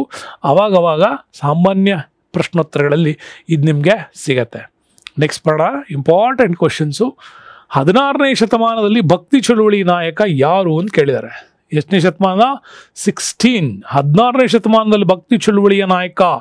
16ನೇ ಶತಮಾನ ಅಂದ ತಕ್ಷಣ ಇಲ್ಲಿ ನೀವು ಈಸಿಯಾಗಿ ನೋಡ್ಬೋದು. ದಯಾನಂದ ಸರಸ್ವತಿ, ಗುರುನಾನಕ್, ಅನ್ನಿ ಬೆಸೆಂಟ್, ಶಂಕರಾಚಾರ್ಯರು. ಶಂಕರಾಚಾರ್ಯ ಅಂದರೆ 7-8 ಹೇಳ್ಬಿಡ್ತೀರಿ. ದಯಾನಂದ ಸರಸ್ವತಿ ಮಾಡ್ರನ್ ಅದು. ಇನ್ನು ಬಿಟ್ಟರೆ ಇವೆರಡರ ಬಗ್ಗೆ ಉಳಿಯುತ್ತೆ. ಇವರು ಮಾಡ್ರನ್, ಭಾಳ ಈಸಿ. ಅದು ಗುರುನಾನಕ್ ಹೇಳ್ಬಿಡ್ಬೋದು, ಈಸಿಯಾಗಿ ಹೇಳ್ಬೋದು. ಓಕೆ, ಯಾಕೆ ಅಂತಂದರೆ 16ನೇ ಶತಮಾನ ಅಲ್ಲ, ಭಾರತದಲ್ಲಿ ನಾವು ಮಾಡರ್ನ್ ಇಂಡಿಯನ್ ಹಿಸ್ಟ್ರಿಯಲ್ಲಿ ನೋಡಬೇಕಾದ್ರೆ 18-19ನೇ ಶತಮಾನ ನೋಡ್ತೀವಿ. ರಾಜಾರಾಮ್ ಮೋಹನ್ ರಾಯ್, ಓಕೆ, ಇನ್ನು ಆರ್ಯ ಸಮಾಜ್, ದಯಾನಂದ ಸರಸ್ವತಿ, ಸತ್ಯಶೋಧಕ ಸಮಾಜ್, ಇವೆಲ್ಲ ಮಾಡರ್ನ್ ಇಂಡಿಯನ್ ಹಿಸ್ಟ್ರಿಯಲ್ಲಿ ನೋಡ್ತೀವಿ. ಆವಾಗೆ ಮಾಡರ್ನ್ ಇಂಡಿಯನ್ ಹಿಸ್ಟ್ರಿಯಲ್ಲಿ ಅನ್ನಿ ಬೆಸೆಂಟ್ ನೋಡ್ತೀವಿ. ಏನ್ಷಿಯಂಟ್ ಹಿಸ್ಟ್ರಿನಲ್ಲಿ ಶಂಕರಾಚಾರ್ಯ ಹೇಳ್ತೀವಿ. ಏನ್ಷಿಯಂಟ್ ಹಿಸ್ಟ್ರಿನಲ್ಲಿ ಮಿಡವಲ್ಲಲ್ಲಿ ಯಾರು ಅಂತಂದ್ರೆ ಗುರುನಾನಕ್. ಇದಕ್ಕೆ ಇಸ್ವಿ ತಿಳ್ಕೋಬೇಕು ಅಂತೇನಿಲ್ಲ. ಸ್ವಲ್ಪ ಎಕ್ಸಾಮ್ ಟೈಮಲ್ಲಿ ನೀವು ಈ ಥರ ಅನಾಲಿಸಿಸ್ ಮಾಡ್ಕೊಂಬಿಟ್ರೆ ಭಾಳ ಈಸಿಯಾಗಿ ಇದ್ರ ಬಗ್ಗೆ ಹೇಳ್ತೀರಾ. 16ನೇ ಶತಮಾನದ ಭಕ್ತಿ ಚಳುವಳಿಯ ನಾಯಕ ಯಾರು ಅಂದರೆ ಗುರುನಾನಕ್. Guru Nanak very important. ಇವ್ರು ನಮಗೆ ಸಿಖ್ ಚಳುವಳಿಯ ಸಂಸ್ಥಾಪಕ ಅಂತ ಕೂಡ ಇವ್ರನ್ನ ನಾವು ನಂಬ್ತೀವಿ. 5 ಏಪ್ರಿಲ್ 1469 1539 ಸೆಪ್ಟೆಂಬರ್ವರೆಗೂ ಕೂಡ ಇವರು ಇದ್ರು ನಮ್ಮಲ್ಲಿ.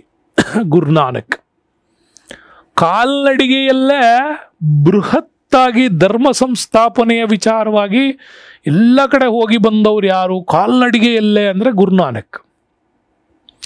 ಇಲ್ಲಿಂದ ಇಸ್ರೇಲ್, ಇರಾನ್, ಇರಾಕ್ ವಾಪಸ್ ಬರ್ತಾ ಬಲೂಚಿಸ್ತಾನ್, ಪಾಕಿಸ್ತಾನ್, ಭಾರತ, ಕರ್ನಾಟಕ, ಬೀದರ್, ಇಲ್ಲಿಂದ ವಾಪಸ್ ಮಧ್ಯಪ್ರದೇಶ ಟು ಪಂಜಾಬ್ ತಲವಾಂಡಿವರೆಗೆ ಹೋಗ್ತಾರೆ. ಇಷ್ಟು ಲಾಂಗೆಸ್ಟ್ ಜರ್ನಿಯನ್ನು ಕಾಲ್ನಡಿಗೆಯಲ್ಲೇ ಮಾಡಿದವ್ರು ಯಾರು ಅಂದರೆ ಗುರುನಾನಕ್ ಅವರು. ಹಾಗಾಗಿ ಗುರುನಾನಕ್ ಅವ್ರನ್ನ ಸಿಖ್ ಧರ್ಮದ ಸ್ಥಾಪಕ ಅಂತ ಪರಿಗಣಿಸಲ್ಪಡ್ತಾರೆ. ಹಾಗಾಗಿ ಸಿಖ್ ಗುರುಗಳಲ್ಲಿ ಮೊದಲಿಗರು ಅವರೇ ಅಂತಲೂ ಕೂಡ ಹೇಳ್ತಾರೆ. ಹಾಗಾಗಿ ಸಿಖ್ ಧರ್ಮದ ಪವಿತ್ರ ಧಾರ್ಮಿಕ ಗ್ರಂಥ ಗುರು ಗ್ರಂಥ ಸಾಹಿಬ್ ಗುರುಮುಖಿ ಭಾಷೆಯಲ್ಲಿ ಅದು ಬರೆಯಲ್ಪಟ್ಟಿದೆ. ನೆನ್ಪಿಟ್ಕೊಳ್ಳಿ, ಭಾಳಷ್ಟು ಜನ ಗ್ರಂಥ ಸಾಹಿಬ್ ಯಾವ ಭಾಷೆಯಲ್ಲಿದೆ ಅಂತ ಕೇಳಿದ ತಕ್ಷಣ ಪಂಜಾಬಿ ಬರೀತಾ ಇರ್ತೀರ, ರಾಂಗ್. ಅದು ಗುರುಮುಖಿ ಭಾಷೆಯಲ್ಲಿ ಅದನ್ನು ಬರೆಯಲಾಗಿದೆ, ಗುರು ಗ್ರಂಥ ಸಾಹೀಬನ್ನು. ಏನಿದೆ ಅದರಲ್ಲಿ ಅಂದರೆ ಗುರುನಾನಕ್ ಅವರ ಮಾತುಗಳು 974 ಕಾವ್ಯಾತ್ಮಕ ಸ್ತೋತ್ರಗಳಿದ್ದಾವೆ ಅಥವಾ ಶಬ್ದಗಳ ರೂಪದಲ್ಲಿ ಅದನ್ನು ದಾಖಲೆ ಮಾಡಲಾಗಿದೆ. ಹಾಗಾಗಿ ಇದು ಗುರುಮುಖಿ ಭಾಷೆಯಲ್ಲಿ ಇರ್ತಕ್ಕಂಥದ್ದು. ಇಂಪಾರ್ಟೆಂಟ್ ಆಗಿ ನೆನಪಿಟ್ಕೊಳ್ಳಿ. ಅದಾದ ನಂತರ ಶಿಷ್ಯಂದ್ರಲ್ಲಿ ನಾವು ಇದನ್ನು ನೋಡ್ತಾ ಹೋದರೆ ಗುರುನಾನಕ್ ಅವ್ರನ್ನ ಸಿಖ್ ಗುರುಗಳಲ್ಲೇ ಮೊದಲನೆಯವರು ಅಂತ ಕರಿತೀವಿ. ಆಮೇಲೆ ಗುರು ಅಂಗದ, ಅಮರದಾಸ್, ಗುರು ರಾಮದಾಸ್, ಅರ್ಜುನ್, ಹರ್ಗೋವಿಂದ್, ಹರಿರಾಯ್, ಹರ್ಕಿಶನ್, ತೇಜ್ ಬಹದ್ದೂರ್, ಗುರು ಗೋಬಿಂದ್ ಸಿಂಗ್, ಇವರಿಷ್ಟು ನಮಗೆ ಬರ್ತದೆ. ಸಿಖ್ ಸೈನ್ಯ ನಿರ್ಮಾಣಕಾರ ಬರ್ತದೆ ಗುರು ಗೋಬಿಂದ್ ಸಿಂಗ್ ಬಗ್ಗೆ. ಹಾಗೇನೆ ನಮ್ಮಲ್ಲಿ ಅಮೃತ್ಸರದಲ್ಲಿ ಏನು ನಮಗೆ ಮಂದಿರ ನಿರ್ಮಾಣ ಅಂತ ವಿಚಾರ ಬಂದಾಗ ಗುರು ರಾಮದಾಸ್ ಅವ್ರ ವಿಚಾರ ಬರ್ತದೆ. ಆವಾಗ ಇವನು ಅಕ್ಬರ್ನ ಸಮಕಾಲೀನರವರು. ಓಕೆ, ಅಕ್ಬರ್ನ ಸಮಕಾಲೀನ. ಇವತ್ತಿನ ನಮ್ಮ ಅಮೃತ್ಪುರ ಏನಿದೆ ಆ ದೇವಸ್ಥಾನ ಸ್ವರ್ಣ ಮಂದಿರ, ಅದಕ್ಕೆ ಭೂಮಿಯನ್ನು ಕೊಟ್ಟವನು ಅಕ್ಬರ್. ಬಟ್ ಅದನ್ನು ಕಿತ್ಕೊಳ್ಳೋಕ್ಕೆ, ಅದನ್ನು ಹಾಳು ಮಾಡೋಕ್ಕೆ ಶಹಜಹಾನ್ ಕಾರಣ ಆಗ್ತಾರೆ ಮುಂದೆ. ಅದನ್ನು ಧ್ವಂಸ ಮಾಡೋಕ್ಕೆ. ಅವಾಗ ತೇಜ್ ಬಹದ್ದೂರು, ಹರ್ಗೋಬಿಂದ್, ಹರಿರಾಯ್ ಇವರೆಲ್ಲ ದೊಡ್ಡ ಮಟ್ಟದ ಹೋರಾಟ ಮಾಡ್ತಾರೆ. ಔರಂಗಜೇಬಿಗೆ ದೊಡ್ಡದಾಗಿ ಷರತ್ತಿದ್ದಿದ್ದೆ ಗುರು ಗೋವಿಂದ್ ಸಿಂಗ್ ಕಾಲಕ್ಕೆ. ಹಂಗಾಗಿ ಇದು ಇಂಪಾರ್ಟೆಂಟಾಗಿ ನೀವು ಓದ್ಕೋಬೇಕು. ಮೊಘಲ್ ರಾಜರು ಮತ್ತು ಸಿಖ್ ಗುರುಗಳು ಇವ್ರ ಬಗ್ಗೆ ಓದುವಾಗ ಇದರ ಸಮಕಾಲೀನರು ನಿಮಗೆ ಭಾಳ ಈಸಿಯಾಗಿ ಸಿಗ್ತಾ ಹೋಗುತ್ತೆ. ನೆಕ್ಸ್ಟ್ ಬರೋಣ. ಭಾರತಕ್ಕೆ ಸಮುದ್ರ ಮಾರ್ಗವನ್ನು ಕಂಡುಹಿಡಿದವ್ರು ಯಾರು? ವಾಸ್ಕೋ ಡಿ ಗಾಮ, ಮ್ಯಾಕ್ಸ್ ಮುಲ್ಲರ್, ಕೊಲಂಬಸ್. ಇದೆಲ್ಲ ಬಂದರೆ ನಿಮಗೆ ಗೊತ್ತು. ಇಲ್ಲಿ ಭಾರತಕ್ಕೆ ಅಂತ ಕೇಳಿದಾರಲ್ವಾ, ಭಾರತಕ್ಕೆ ಅಂತ ಕೇಳಿದಾಗ ಭಾಳ ಈಸಿಯಾಗಿ ಇದನ್ನು ನೀವು ಗೆಸ್ ಮಾಡ್ತೀರಾ. ಯಾರು? ವಾಸ್ಕೋ ಡಿ ಗಾಮ ಅಂತ. ಹೌದಾ? ವಾಸ್ಕೋ ಡಿ ಗಾಮ ಅಂತ ಗೆಸ್ ಮಾಡ್ತೀರಾ. ಮ್ಯಾಕ್ಸ್ ಅನ್ನೋದೇನು ಇಲ್ಲ ಇಲ್ಲಿ, ಇದು ಸುದೀಪ್ ಪಿಕ್ಚರ್ ಹೇಳ್ಬೇಕಷ್ಟೇ ನೀವು. ಮ್ಯಾಕ್ಸ್ ಮುಲ್ಲರ್ ಅಂತ ಬಂದರೆ ಭಾರತಕ್ಕೆ ಬಂದಂಥ ಜರ್ಮನ್ ಭಾಷಾಶಾಸ್ತ್ರಜ್ಞ. ಯಾರೇನೋ ಜರ್ಮನ್ ಭಾಷಾಶಾಸ್ತ್ರಜ್ಞ. ಆರ್ಯರ ಮೂಲವನ್ನು ಮಧ್ಯ ಏಷ್ಯಾ ಅಂತ ಹೇಳಿದವನೇ ಮ್ಯಾಕ್ಸ್ ಮುಲ್ಲರ್. ಮಧ್ಯ ಏಷ್ಯಾದ ಇವತ್ತಿನ ಇರಾನ್ ಏನಿದೆ, ಇರಾನ್ಗೂ ಭಾರತಕ್ಕೂ ಸಂಪರ್ಕ ಕಲ್ಪಿಸಿದ್ದೇ ಇವನು ಮಧ್ಯ ಏಷ್ಯಾಕ್ಕೆ. ಅಲ್ಲಿ ಬಳಸುವಂಥ ಪದಗಳು, ಆಚರಣೆಗಳು, ವಿಚಾರಗಳು, ಭಾರತದಲ್ಲಿ ಬಳಸುವಂಥ ಪದಗಳು, ಆಚಾರ, ವಿಚಾರ, ಸಂಸ್ಕೃತ ಅಲ್ಲಿಗೂ ಇಲ್ಲಿಗೂ ಹೋಲಿಕೆಗಳನ್ನು ಹೇಳಿಕೊಟ್ಟವನೇ ಮ್ಯಾಕ್ಸ್ ಮುಲ್ಲರ್. ಇವನೇ ಹೇಳದ್ದು ಮನುಕುಲದ ಪ್ರಥಮ ಗ್ರಂಥ ಅಂತ. ಮನುಕುಲದ ಪ್ರಥಮ ಗ್ರಂಥ ಋಗ್ವೇದ ಅಂತ ಹೇಳ್ದ. ಬೇರೆ ಜನರೆಲ್ಲ ಇನ್ನು ಮಾತಾಡೋ ಟೈಮಲ್ಲಿ ಭಾರತದಲ್ಲಿ ಸಾಹಿತ್ಯ ರಚನೆ ಆಗಿತ್ತು ಅಂತ ಹೇಳಿಕೆ ಕೊಟ್ಟವನು ಯಾರು ಅಂದರೆ ಇದೇ ಮ್ಯಾಕ್ಸ್ ಮುಲ್ಲರ್. ಹಾಗಾಗಿ ವೇದಗಳ ಕಾಲದ ನಾಗರಿಕತೆಗೆ ಸ್ಪಷ್ಟತೆಯನ್ನು ಕೊಟ್ಟವನು, ಮಧ್ಯ ಏಷ್ಯಾದ ವಿಚಾರಗಳನ್ನು ಹೇಳಿದವನೇ ಮ್ಯಾಕ್ಸ್ ಮುಲ್ಲರ್. ಇನ್ನು ಕೊಲಂಬಸ್ ಅಂದ ತಕ್ಷಣ ನಿಮಗೆ ಗೊತ್ತಿದೆ, ಕೊಲಂಬಸ್ ಕಂಡುಹಿಡಿಯೋಕ್ಕೆ ಹೊರಟಿದ್ದು ಭಾರತವನ್ನು.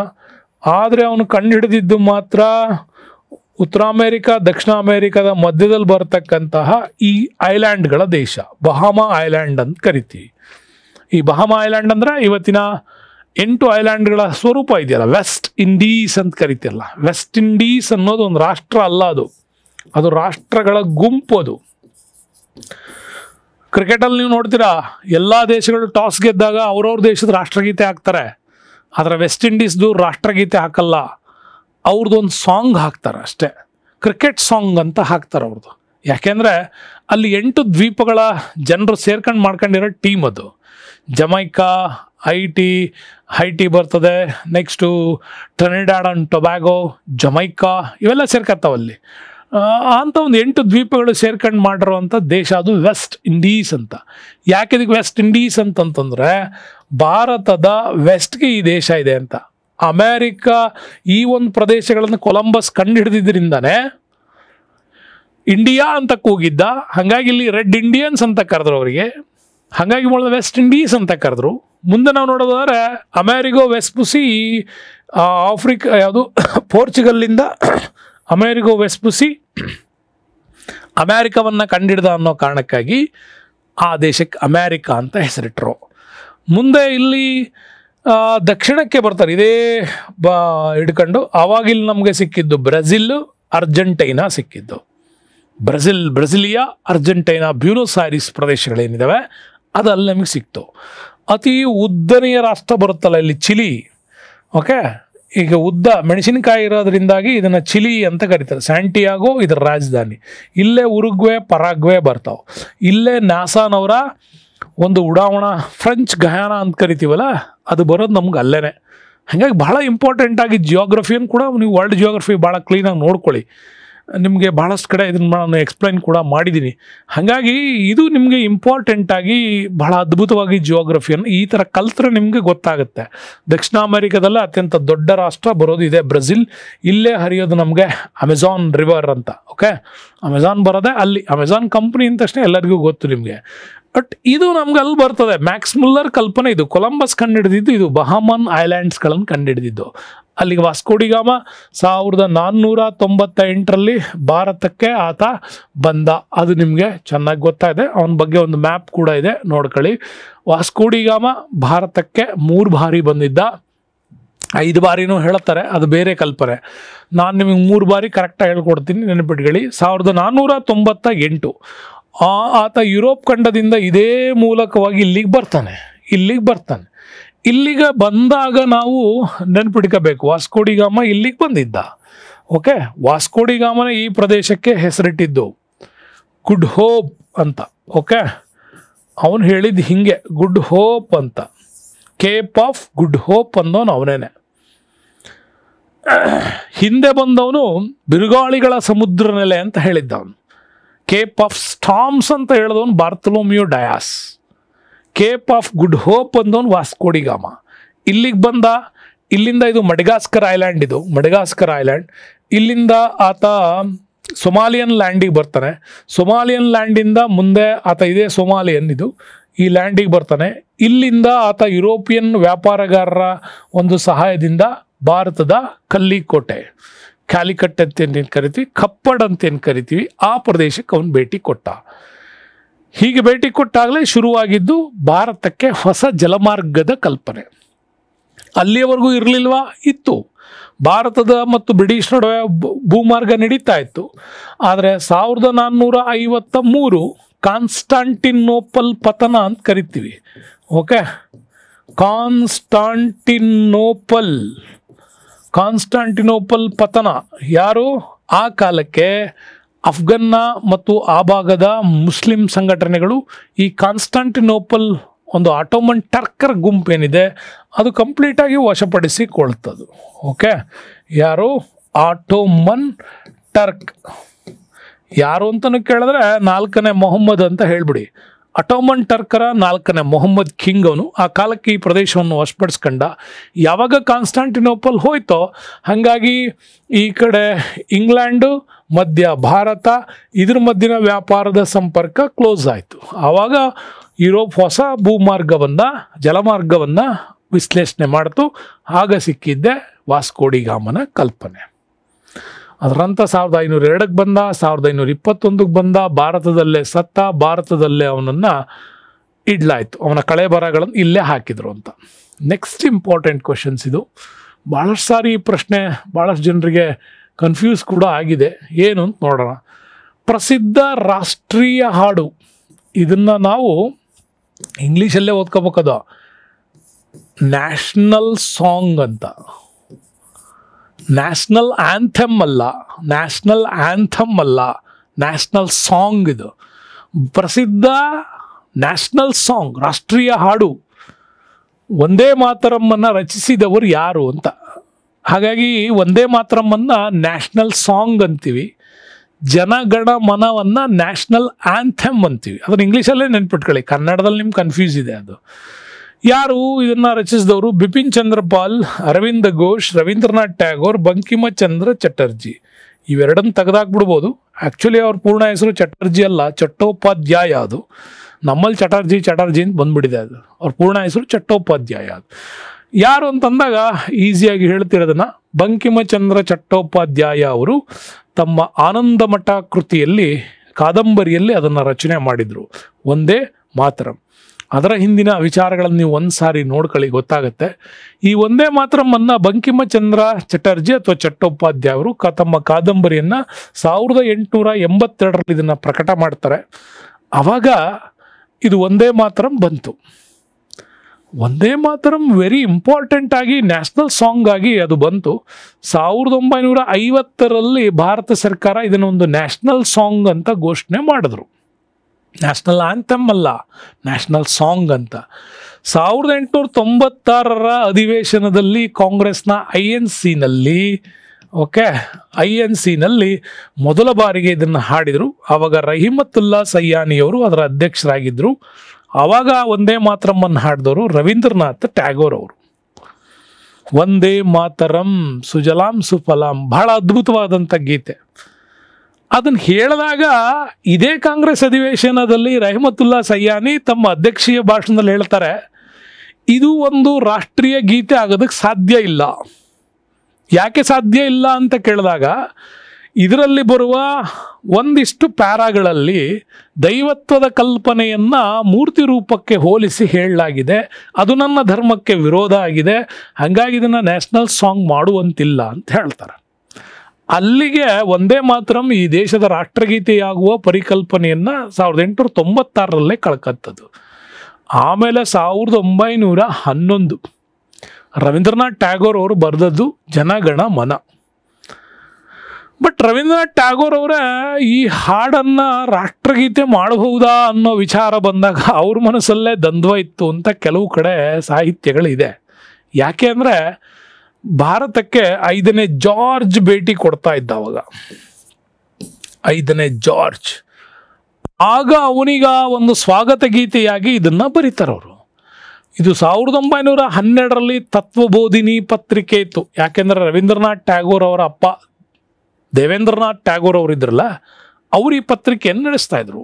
ಅವರ ಮರಣಾನಂತರ ಅದರ ಪತ್ರಿಕೆಯನ್ನು ತತ್ವಬೋಧಿನಿ ಪತ್ರಿಕೆ, ತತ್ವಬೋಧಿನಿ ಸಭಾ ಕೂಡ ದ್ವಾರಕನಾಥ್ ದೇವೇಂದ್ರನಾಥ್ ಟ್ಯಾಗೋರ್ ಅವ್ರದ್ದು. ಅವರು 3 ಜನ ನಿಮಗೆ ನೆನಪಿಟ್ಕೊಳ್ಳಿ, ದ್ವಾರಕನಾಥ ಟ್ಯಾಗೋರು, ದೇವೇಂದ್ರನಾಥ ಟ್ಯಾಗೋರು, ಇವರು ರವೀಂದ್ರನಾಥ್ ಅಂತ ಕರಿತೀವಿ. ಟ್ಯಾಗೋರ್ ಅವರು ಅಪ್ಪ ಮಕ್ಕಳು ಇವರು.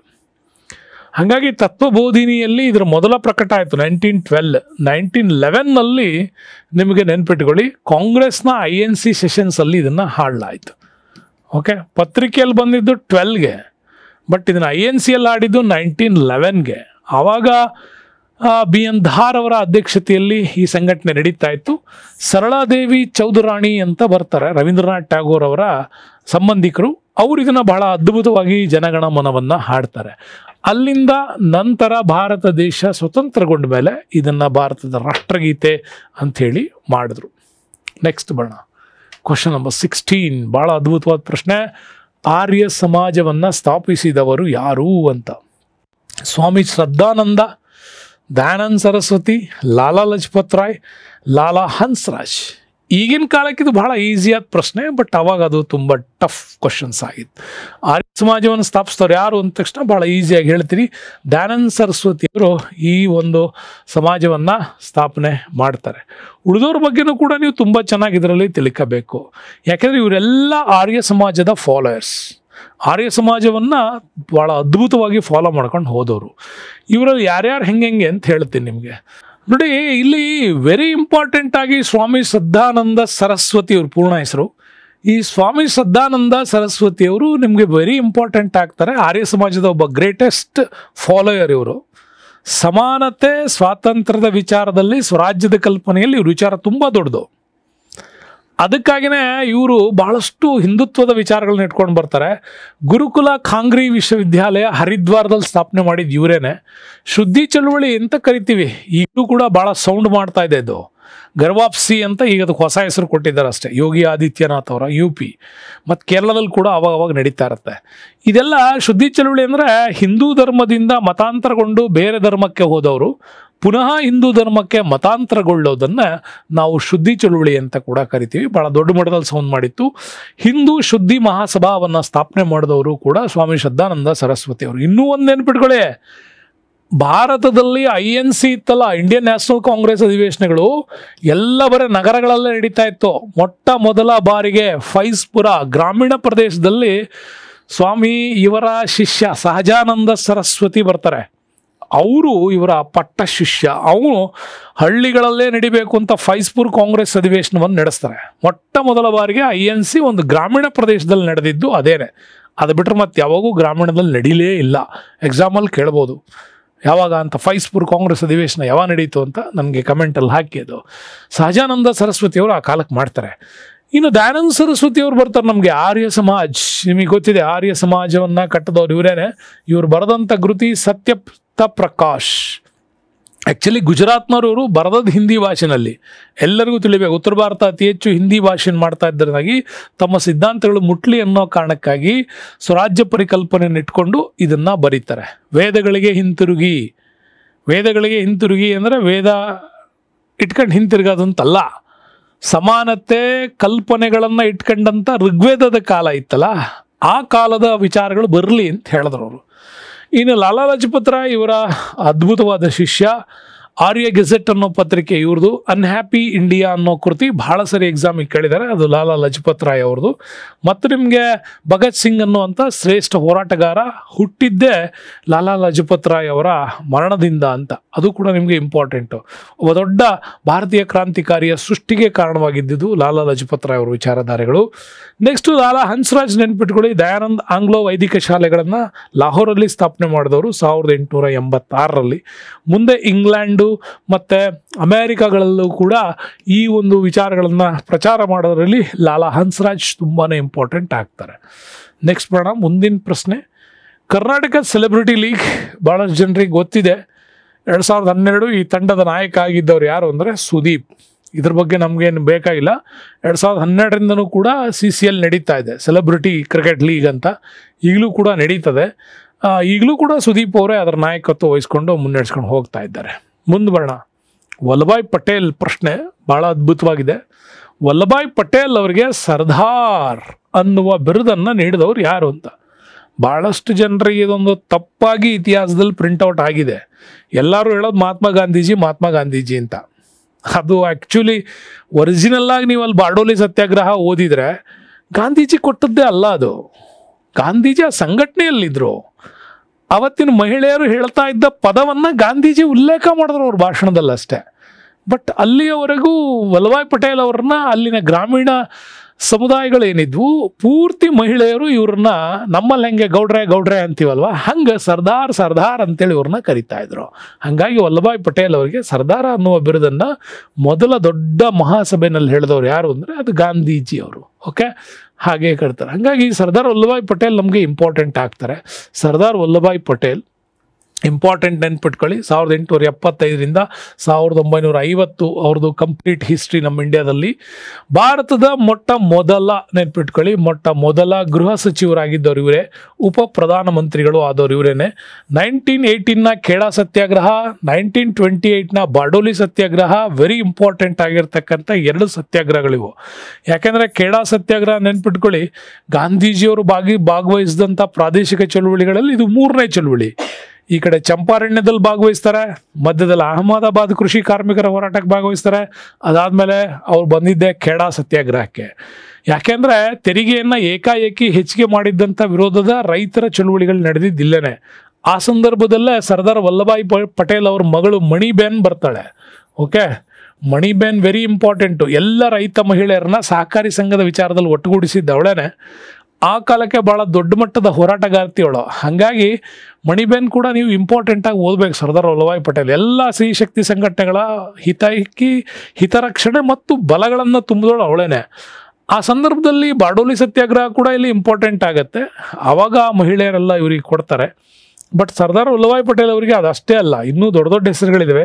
ಭಾರತದ ನಾಗರಿಕ ಸೇವಾ ಪೋಷಕ ಸಂತ ಅಂತ ಕೂಡ ಅವ್ರನ್ನ ಕರೀತಾರೆ. ಅದೇ ಉದ್ದೇಶಕ್ಕಾಗಿ Sardar Vallabhbhai Patel national police academy ಬರುತ್ತೆ ನಿಮಗೆ ಹೈದರಾಬಾದ್. ಅದು ಕೂಡ ಇವತ್ತು ತೆಲಂಗಾಣಕ್ಕೆ ಏನು ಹೇಳ್ತೀವಿ, ಅದು Sardar Vallabhbhai Patel national police academy ಕೂಡ ವಲ್ಲಭಾಯ್ ಪಟೇಲ್ ಅವ್ರ ಹೆಸರನ್ನ ಇಟ್ಟಿರೋದು.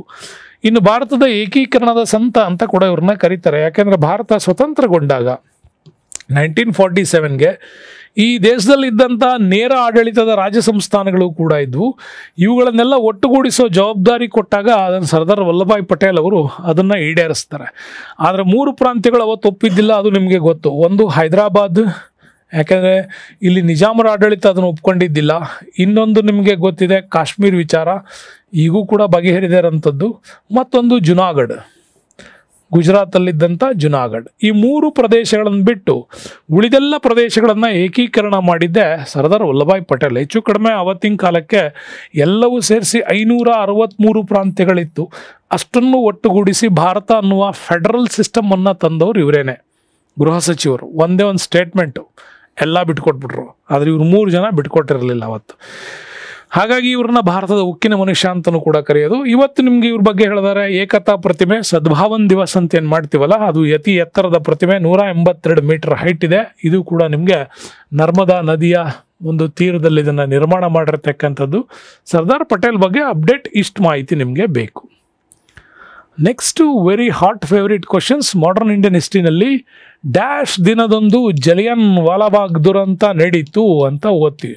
1919 ಏಪ್ರಿಲ್ನಲ್ಲಿ ಈ ಒಂದು ಹತ್ಯಾಕಾಂಡ ನಡೀತು.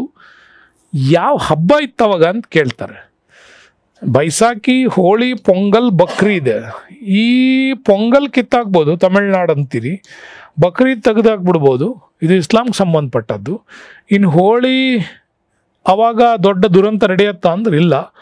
ಉತ್ತರ ಒಂದೇ, ಕಾಲ್ ಬೈಸಾಖಿ ಅಂತ ಮಳೆಗೆ ಹೇಳ್ತೀವಿ. ಬೈಸಾಖಿ ಅಂದರೆ ಅಲ್ಲಿನ ಜಾತ್ರೆ ಇದು. ಆ ಸಂದರ್ಭದಲ್ಲಿ ನಡೀತು ಬೈಸಾಖಿ ದಿನದಂದು ಈ ಜಲಿಯನ್ ವಾಲಾಬಾಗ್ ಹತ್ಯಾಕಾಂಡ ನಡೀತು. ನಡೆದದ್ದು ಏಪ್ರಿಲ್ 13, 1919 ಜಲಿಯನ್ ವಾಲಾಬಾಗ್ ಅಮೃತ್ಸರದಲ್ಲಿ ಬರುತ್ತೆ. ಸೊ ಈ ಅಮೃತ್ಸರದ ಜಲಿಯನ್ ಪ್ರದೇಶ ಬೈಸಾಖಿ ಜಾತ್ರೆ ಸಮಯದಲ್ಲಿ ನಡೆದಂಥ ಸಂಘಟನೆ. ಯಾಕೆ ಅನ್ನೋ ಪ್ರಶ್ನೆ ಬರುತ್ತೆ ನಿಮಗೆ. ಆ ಜಾತ್ರೆ ಸಂದರ್ಭದಲ್ಲಿ ಇಷ್ಟೊಂದು ದೊಡ್ಡ ಹತ್ಯಾಕಾಂಡ ಯಾಕಾಯ್ತು ಅಂತಂದರೆ ರೌಲತ್ ಕಾಯ್ದೆಯನ್ನು ವಿರೋಧಿಸಿ ಅಲ್ಲಿ ಸಭೆಯನ್ನು ಮಾಡ್ತಾ ಇದ್ರು. ಆ್ಯಕ್ಚುಲಿ ಇದು ರೌಲತ್ ಕಾಯ್ದೆ ಅಂತ ಅಲ್ಲ ಇದರ ಹೆಸರು. ಸಿಡ್ನಿ ರೌಲತ್ ಅದರ ಅಧ್ಯಕ್ಷ ಆಗಿದ್ದ, 7 ಜನ ಇದ್ದರು. ಹಾಗಾಗಿ ಇದನ್ನು ರೌಲತ್ ಕಾಯ್ದೆ ಅಂತ ಇದೀವಿ ನಾವೆಲ್ಲ. ಅದ್ರ ಒರಿಜಿನಲ್ ಹೆಸರು ಬೇರೆ, the natural and revolutionary crimes act of 1919 ಅಂತ ಅದರ ಹೆಸರು. ಈ ಆ್ಯಕ್ಟನ್ನು ರಚನೆ ಮಾಡಿದ್ರಲ್ಲಿ ಸಿಡ್ನಿ ರೌಲತ್ ಅದರ ಅಧ್ಯಕ್ಷ. ಹಾಗಾಗಿ ಎಲ್ಲರೂ ಈ ಹೆಸರು ಹೇಳೋದು ಬಿಡ್ತೀವಿ, ರೌಲತ್ ಕಾಯ್ದೆ ಅಂತೀವಿ. ಎಕ್ಸಾಮಲ್ಲಿ ಬೈ ಮಿಸ್ ಆಗಿ ಈ ಕಾಯ್ದೆ ಕೊಟ್ಬಿಟ್ಟು ಕೇಳಿದರೆ ಭಾಳ ಆಶ್ಚರ್ಯ ಆಗ್ತೀರಿ. ನೆನ್ಪಿಟ್ಕೊಳ್ಳಿ, the natural and revolutionary crimes act of 1919. ಭಾರತಕ್ಕೆ ಈ ಕಾಯ್ದೆಯನ್ನು ತಂದರು. ಈಗ ತಂದ ಮೇಲೆ ಏನು ಮಾಡಿದ್ರು, ಯಾಕಂದರೆ ಭಾರತದಲ್ಲಿ ಖಿಲಾಫತ್ ಚಳುವಳಿ ನಡೀತಾ ಇತ್ತು, ಅಸಹಕಾರ ಚಳುವಳಿಗೆ ಸಂಘಟನೆಗಳಾಗ್ತಾ ಇತ್ತು, INC ನಾಗ್ಪುರ್ ಸೆಷನ್ಸ್ ನಡೆದಿತ್ತು, ಅಲ್ಲಲ್ಲಿ ಕ್ರಾಂತಿಕಾರಿ ಸಭೆಗಳು ಕೂಡ ನಡೀತಾ ಇದ್ವು. ಹಾಗಾಗಿ ಬ್ರಿಟಿಷರು ಯಾವ ಕಾರಣಕ್ಕೂ ಕೂಡ ನೀವು ಸಂಘಟನೆಗಳನ್ನು ಮಾಡೋಂಗಿಲ್ಲ, ಸಭೆಗಳನ್ನು ನಡೆಸೋಂಗಿಲ್ಲ, ಯಾವುದೇ ರೀತಿಯಲ್ಲೂ ದೊಡ್ಡ ಮಟ್ಟದ ರಾಷ್ಟ್ರೀಯ ಹೋರಾಟಗಳನ್ನು ಮಾಡೋಂಗಿಲ್ಲ, ಇದನ್ನೆಲ್ಲ ಮಾಡಿದರು. ಬಟ್ ಯಾಕೆ ಮಾಡಬಾರ್ದು ಅನ್ನೋ ಪ್ರಶ್ನೆ ಇಲ್ಲಿ ಬಂದಿತ್ತು.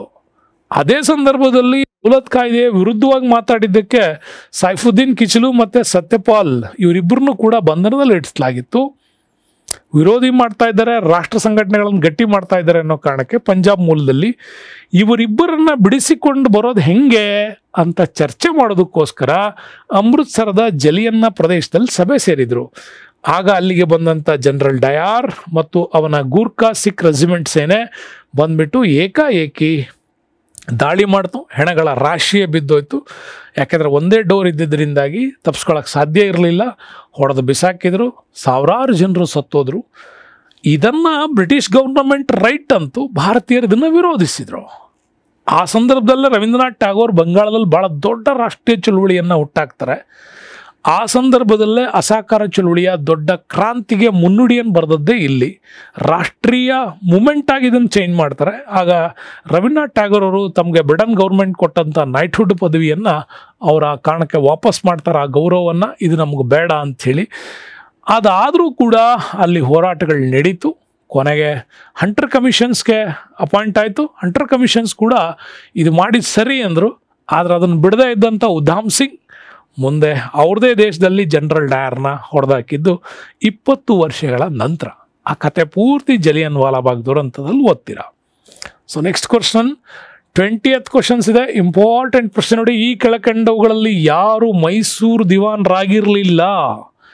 Rangacharlu, sir M Visvesvaraya, Seshadri Iyer, Vijay Devaraj Urs. ಯಾರಲ್ಲ ಅಂದರೆ ಭಾಳ ಈಸಿಯಾಗಿ ಹೇಳ್ಬೋದು, ಇವರೇ ಅಲ್ಲ. ಇನ್ನು ಉಳಿದವರೆಲ್ಲರೂ ಕೂಡ ಆಗಿದ್ರು. ಯಾರಾಗಿದ್ರು? ಮೈಸೂರು ದಿವಾನರಾಗಿದ್ದರು. ಯಾರ್ಯಾರು ದಿವಾನರು ಅಂತ ನೋಡಿದ್ರೆ ವೆರಿ ಇಂಪಾರ್ಟೆಂಟು. ನಮ್ಮಲ್ಲಿ ದಿವಾನರುಗಳ ಪಟ್ಟಿ ಸಿಗತ್ತೆ ನಿಮಗೆ. ರಂಗಚಾರ್ಲು ಬರ್ತಾರೆ 1881ನಿಂದ 1883. ಇವರಿಗಂತ ಮುಂಚೆ ದಿವಾನ್ ಪೂರ್ಣಯ್ಯನವರಿದ್ದರು, ನೆನ್ಪಿಟ್ಕೊಳ್ಳಿ. ದಿವಾನ್ ಪೂರ್ಣಯ್ಯನವರಿದ್ದರು ದಿವಾನರಾಗಿ. ಮೊದಲ ದಿವಾನ್ ಅಂದರೆ ಇವ್ರನ್ನೇ ಬರಿಬೇಕು ನಾವು. ಆದರೆ ಬ್ರಿಟಿಷ್ ಗೌರ್ನಮೆಂಟ್ನ ನೇರ ಆಡಳಿತ ಶುರುವಾಗಿದ್ದು 1881ಗಿಲ್ಲಿ. ಅಲ್ಲಿಯವರೆಗೂ ನಮ್ಮಲ್ಲಿ ಏನಿತ್ತು ನೋಡಿ, ಟಿಪ್ಪು ಸುಲ್ತಾನ್ ಮರಣ ಹೊಂದಿದ ನಂತರ 1799ರಲ್ಲಿ ಮೈಸೂರು ಸಹಾಯಕ ಸೈನ್ಯ ಪದ್ಧತಿಗೆ ಸಹಿ ಹಾಕಿತ್ತು. ಓಕೆ, ಸಹಿ ಹಾಕಿತ್ತು. ಆವಾಗ ನಮ್ಮಲ್ಲಿ ಮುಮ್ಮಡಿ ಕೃಷ್ಣರಾಜ ಒಡೆಯರ್ ಅವರ ಅಧಿಕಾರ ಇತ್ತು. ಆಗ ದಿವಾನ್ ಪೂರ್ಣಯ್ಯನವರಿದ್ದರು. ದಿವಾನ್ ಪೂರ್ಣಯ್ಯನವ್ರ ಸಂಬಂಧದಲ್ಲಿ ಬೂದಿ ಬಸಪ್ಪನ ದಂಗೆ ಅಥವಾ ನಗರ ದಂಗೆ ಅಂತ ಏನು ಕರಿತೀವಿ, ಆವಾಗ ಹಾಳಾಗೋಯ್ತು. ರಾಜ್ಯದಲ್ಲಿ ದೊಡ್ಡ ಗಲಭೆಗಳು ನಡೀತಾ ಇದೆ ಮತ್ತು ಕೊಡಗಿನಲ್ಲಿ ದಂಗೆ ನಡೀತು, ವೆಲ್ಲೂರಲ್ಲಿ ದಂಗೆ ನಡೀತು. ಇದನ್ನು ಕಂಟ್ರೋಲ್ ಮಾಡೋಕ್ಕೆ ಮೈಸೂರು ಸೇನೆ ಕೈಲಿ ಆಗಲ್ಲ ಅಂತ ಗೊತ್ತಾದಾಗ ನಮ್ಮಲ್ಲಿ ಕಮಿಷನರ್ ಆಡಳಿತ ಹಾಕಿದರು. ಕಮಿಷನರ್ ಆಡಳಿತವನ್ನು ಮತ್ತೆ ನಮ್ಮಲ್ಲಿ ಅದನ್ನು ತೆಗೆದುಹಾಕ್ಬಿಟ್ಟು ಕೊನೆಗೆ ಇಲ್ಲಿ ದಿವಾನರ ಕೈಲಿ ನೇರ ಆಡಳಿತ ಕೊಟ್ಟಾಗ ಬಂದದ್ದೇ ರಂಗಚಾರ್ಲು ಅವರು. ಪ್ರಜಾಪ್ರತಿನಿಧಿ ಸಭೆ ಕರ್ನಾಟಕದಲ್ಲಿ ಮೊದಲ ಡೆಮೋಕ್ರೆಟಿಕಲ್ ಈ ಒಂದು ಸಭೆಯನ್ನು ಮಾಡಿದ್ದೇ ರಂಗಚಾರ್ಲು ಕಾಲ. 1881. ರೈಲ್ ಕೂಡ ಹೊಂಟಿದ್ದು ಇಲ್ಲೇನೆ. ಓಕೆ. ಆಮೇಲೆ ಶೇಷಾದ್ರಿ ಅಯ್ಯರ್ ಅವರು ಕರ್ನಾಟಕದಲ್ಲಿ ಮೊದಲ ವಿದ್ಯುತ್ ಪರಿಕಲ್ಪನೆಗಳು ಬಂದಿದ್ದೇ ಇಲ್ಲಿ. ಹಾಗಾಗಿ 1883ರಿಂದ 1901ವರೆಗೂ ಕೂಡ ಶೇಷಾದ್ರಿ ಅಯ್ಯರ್ ಅವರೇ ಇದರಲ್ಲಿ. ಓಕೆ, ಇಲ್ಲಿಂದ ಇಲ್ಲಿವರೆಗೆ. ಹಾಗಾಗಿ ಭಾರತದಲ್ಲಿ ಮೊದಲ ಬಾರಿಗೆ ಶಿವನ ಸಮುದ್ರ ಏನು ಹೈಡ್ರೋ ಪ್ರಾಜೆಕ್ಟ್ ಇದೆ, ಅದು ಶೇಷಾದ್ರಿ ಅಯ್ಯರ್ ಅವ್ರ ಕಾಲದಲ್ಲಿ. ಇನ್ನು ಎನ್ ಕೃಷ್ಣಮೂರ್ತಿ ಅವರು ಬರ್ತಾರೆ, ಪಿ ಮಾಧವರಾವ್ ಬರ್ತಾರೆ, ಆನಂದ ಚಾರ್ಲು, ವಿಶ್ವೇಶ್ವರಯ್ಯ, ದೇವರಾಜ್, ಕಾಂತರಾಜೆ ಅರಸ್. ನೆನ್ಪಿಟ್ಕೊಳ್ಳಿ, ಹಿಂದುಳಿದ ವರ್ಗಗಳ ಮೊದಲ ದಿವಾನ್ ಅಂತ ಕೂಡ ಕರಿತೀವಿ ಇವರಿಗೆ. ಓಕೆ, ಹಿಂದುಳಿದ ವರ್ಗಗಳ ಮೊದಲ ದಿವಾನ್ ಯಾರು ಅಂದರೆ ಕಾಂತರಾಜೆ ಅರಸ್ ಅವ್ರ ಬಗ್ಗೆ ಕೂಡ ಹೇಳ್ತೀವಿ. ಆಮೇಲೆ ನಮ್ಮಲ್ಲಿ ಬ್ಯಾನರ್ಜಿ ಅವ್ರು ಬರ್ತಾರೆ, ಆಮೇಲೆ ಮಿರ್ಜಾ ಇಸ್ಮಾಯಿಲ್ ಅವ್ರು ಬರ್ತಾರೆ. ಅದಾದ ನಂತರ ನಮಗೆ ಮಾಧವರಾವ್ ಬರ್ತಾರೆ. ಆರ್ಕಾಟ್ ರಾಮಸ್ವಾಮಿ ಮೊದಲಿಯಾರ್. ಭಾರತ ಸ್ವತಂತ್ರಗೊಂಡಾಗ ಮೈಸೂರು ದಿವಾನ್ ಆಗಿದ್ದವ್ರು ಯಾರು ಅಂತಂದರೆ ಆರ್ಕಾಟ್ ರಾಮಸ್ವಾಮಿ ಮೊದಲಿಯಾರ್. ನೆನ್ಪಿಟ್ಕೊಳ್ಳಿ, ಕರ್ನಾಟಕ ಏಕೀಕರಣ ಚಳುವಳಿಯಲ್ಲಿ ಬೆಂಗಳೂರು ಚಲೋ ಅಂತೇನು ಮೈಸೂರು ಚಲೋ ಅನ್ನುವಂಥ ಒಂದು ಘಟನೆ ಏನು ನಡೀತಲ್ಲ, ಈ ಮೈಸೂರು ಚಲೋ ಅಂದರೆ ಮೈಸೂರು ಅರಮನೆ ಕಡೆಗೆ ದೊಡ್ಡ ಹೋರಾಟದ ಸಮಿತಿ ಬಂತು, ಕೆ ಸಿ ರೆಡ್ಡಿ ಅವ್ರ ನೇತೃತ್ವ. ಅವಾಗ ಇಡೀ ದಂಗೆನಲ್ಲಿ ಚಳುವಳಿಗಳಲ್ಲಿ ಒಂದೇ ಒಂದು ಪದ, ಆರ್ಕಾಟ್ ಬಾಯ್ಕಾಟ್, ತಂಬು ಚಟ್ಟಿ ಚಟ್ಟ ಕಟ್ಟಿ. ಈ ಡೈಲಾಗ್ ನೀವು ಇಂಡಿಯನ್ ಹಿಸ್ಟ್ರಿ ಓದುವಾಗ, ಕರ್ನಾಟಕ ಹಿಸ್ಟ್ರಿ ಓದುವಾಗ ಒಂದು 2 ಸಾರಿ ಉಲ್ಲೇಖ ಆಗತ್ತೆ ನೋಡಿ. ಆರ್ಕಾಟ್ ಬಾಯ್ಕಾಟ್ ಅಂದರೆ ಇವರೇ ಆರ್ಕಾಟ್ ರಾಮಸ್ವಾಮಿ ಮೊದಲಿಯಾರನ್ನ ಮೊದಲು ಆ ದಿವಾನ್ಗಿರಿಯಿಂದ ಕಿತ್ತು ಬಿಸಾಡ್ರಿ. ಯಾಕೆಂದರೆ ಇಡೀ ಇಂಡಿಯಾ ಸ್ವತಂತ್ರ ಆಗ್ತಾಯಿದ್ರು, ಇವನಿಗೆ ಕರ್ನಾಟಕವನ್ನು ನಮ್ಮ ಭಾರತಕ್ಕೆ ಸೇರ್ಸೋಕ್ಕೆ ಇಷ್ಟ ಇರಲಿಲ್ಲ. ಮೈಸೂರು ಒಡೆಯರ್ನ ನೀವು ಸ್ವತಂತ್ರವಾಗಿ ರಾಜ್ಯವನ್ನು ಕೇಳ್ರಿ ಅಂತ ಕೂರಿಸಿದ್ದ. ಹಾಗಾಗಿ ಆರ್ಕಾಟ್ ಬಾಯ್ಕಾಟ್ ಅಂದರು. ಫೈನಾನ್ಸ್ ನೋಡ್ಕೊಂತಿದ್ದ ತಂಬು ಚಟ್ಟಿಗೆ ಚಟ್ಟ ಕಟ್ರಿ ಅಂದರು. ಹಾಗಾಗಿ ಇಡೀ ಕರ್ನಾಟಕದಲ್ಲಿ ಒಂದು ಸ್ಟೇಟ್ಮೆಂಟ್ ಅದು, ಆರ್ಕಾಟ್ ಬಾಯ್ಕಾಟ್, ತಂಬು ಚಟ್ಟಿ ಚಟ್ಟ ಕಟ್ಟಿ. ಕರ್ನಾಟಕ ಹಿಸ್ಟ್ರಿನಲ್ಲಿ ವೆರಿ ಇಂಪಾರ್ಟೆಂಟ್. 46-47ವರೆಗೂ ಕೂಡ ಇವರೇ ಇದ್ದರು. ಕೊನೆಯ ದಿವಾನ್ ಯಾರು ಅಂದರೆ ಆರ್ಕಾಟ್ ರಾಮಸ್ವಾಮಿ ಮೊದಲಿಯಾರ್. ಇದು ವೆರಿ ಇಂಟ್ರೆಸ್ಟಿಂಗ್ ಆಗಿರ್ತಕ್ಕಂತಹ ಈ ಪ್ರಶ್ನಾ ಸರಣಿ. ತಾವೆಲ್ಲರೂ ಸಖತ್ ಎಂಜಾಯ್ ಮಾಡಿದ್ದೀರಿ ಅಂತ ಅನ್ಕೊಳ್ತೀನಿ. ವಿಷಯಗಳನ್ನು ಚೆನ್ನಾಗಿ ತಿಳ್ಕೊಂಡಿದ್ದೀರಿ. ನಾನು ನಿಮ್ಗೆ ಹೇಳ್ತಾ ಇದ್ದೀನಿ, ಈ ಸರಣಿಗಳು ಭಾಳ ಸೂಕ್ಷ್ಮವಾಗಿ, ಸ್ಪಷ್ಟವಾಗಿ, ಸಮಗ್ರವಾಗಿ ಇತಿಹಾಸವನ್ನು ತಿಳಿಸ್ಕೊಡುವಂಥ ಪ್ರಯತ್ನ ಎಲ್ಲ ಕಡೆಯಿಂದ ಬರ್ತದೆ ಅಂತ ಹೇಳ್ತಾ ಈ ವಿಡಿಯೋಕ್ಕೆ ಧನ್ಯವಾದಗಳು. ಮುಂದಿನ ವಿಡಿಯೋದಲ್ಲಿ ಮತ್ತೆ ಸಿಗ್ತೀನಿ. Stay with us, Ramesh sir. Thank you, bye.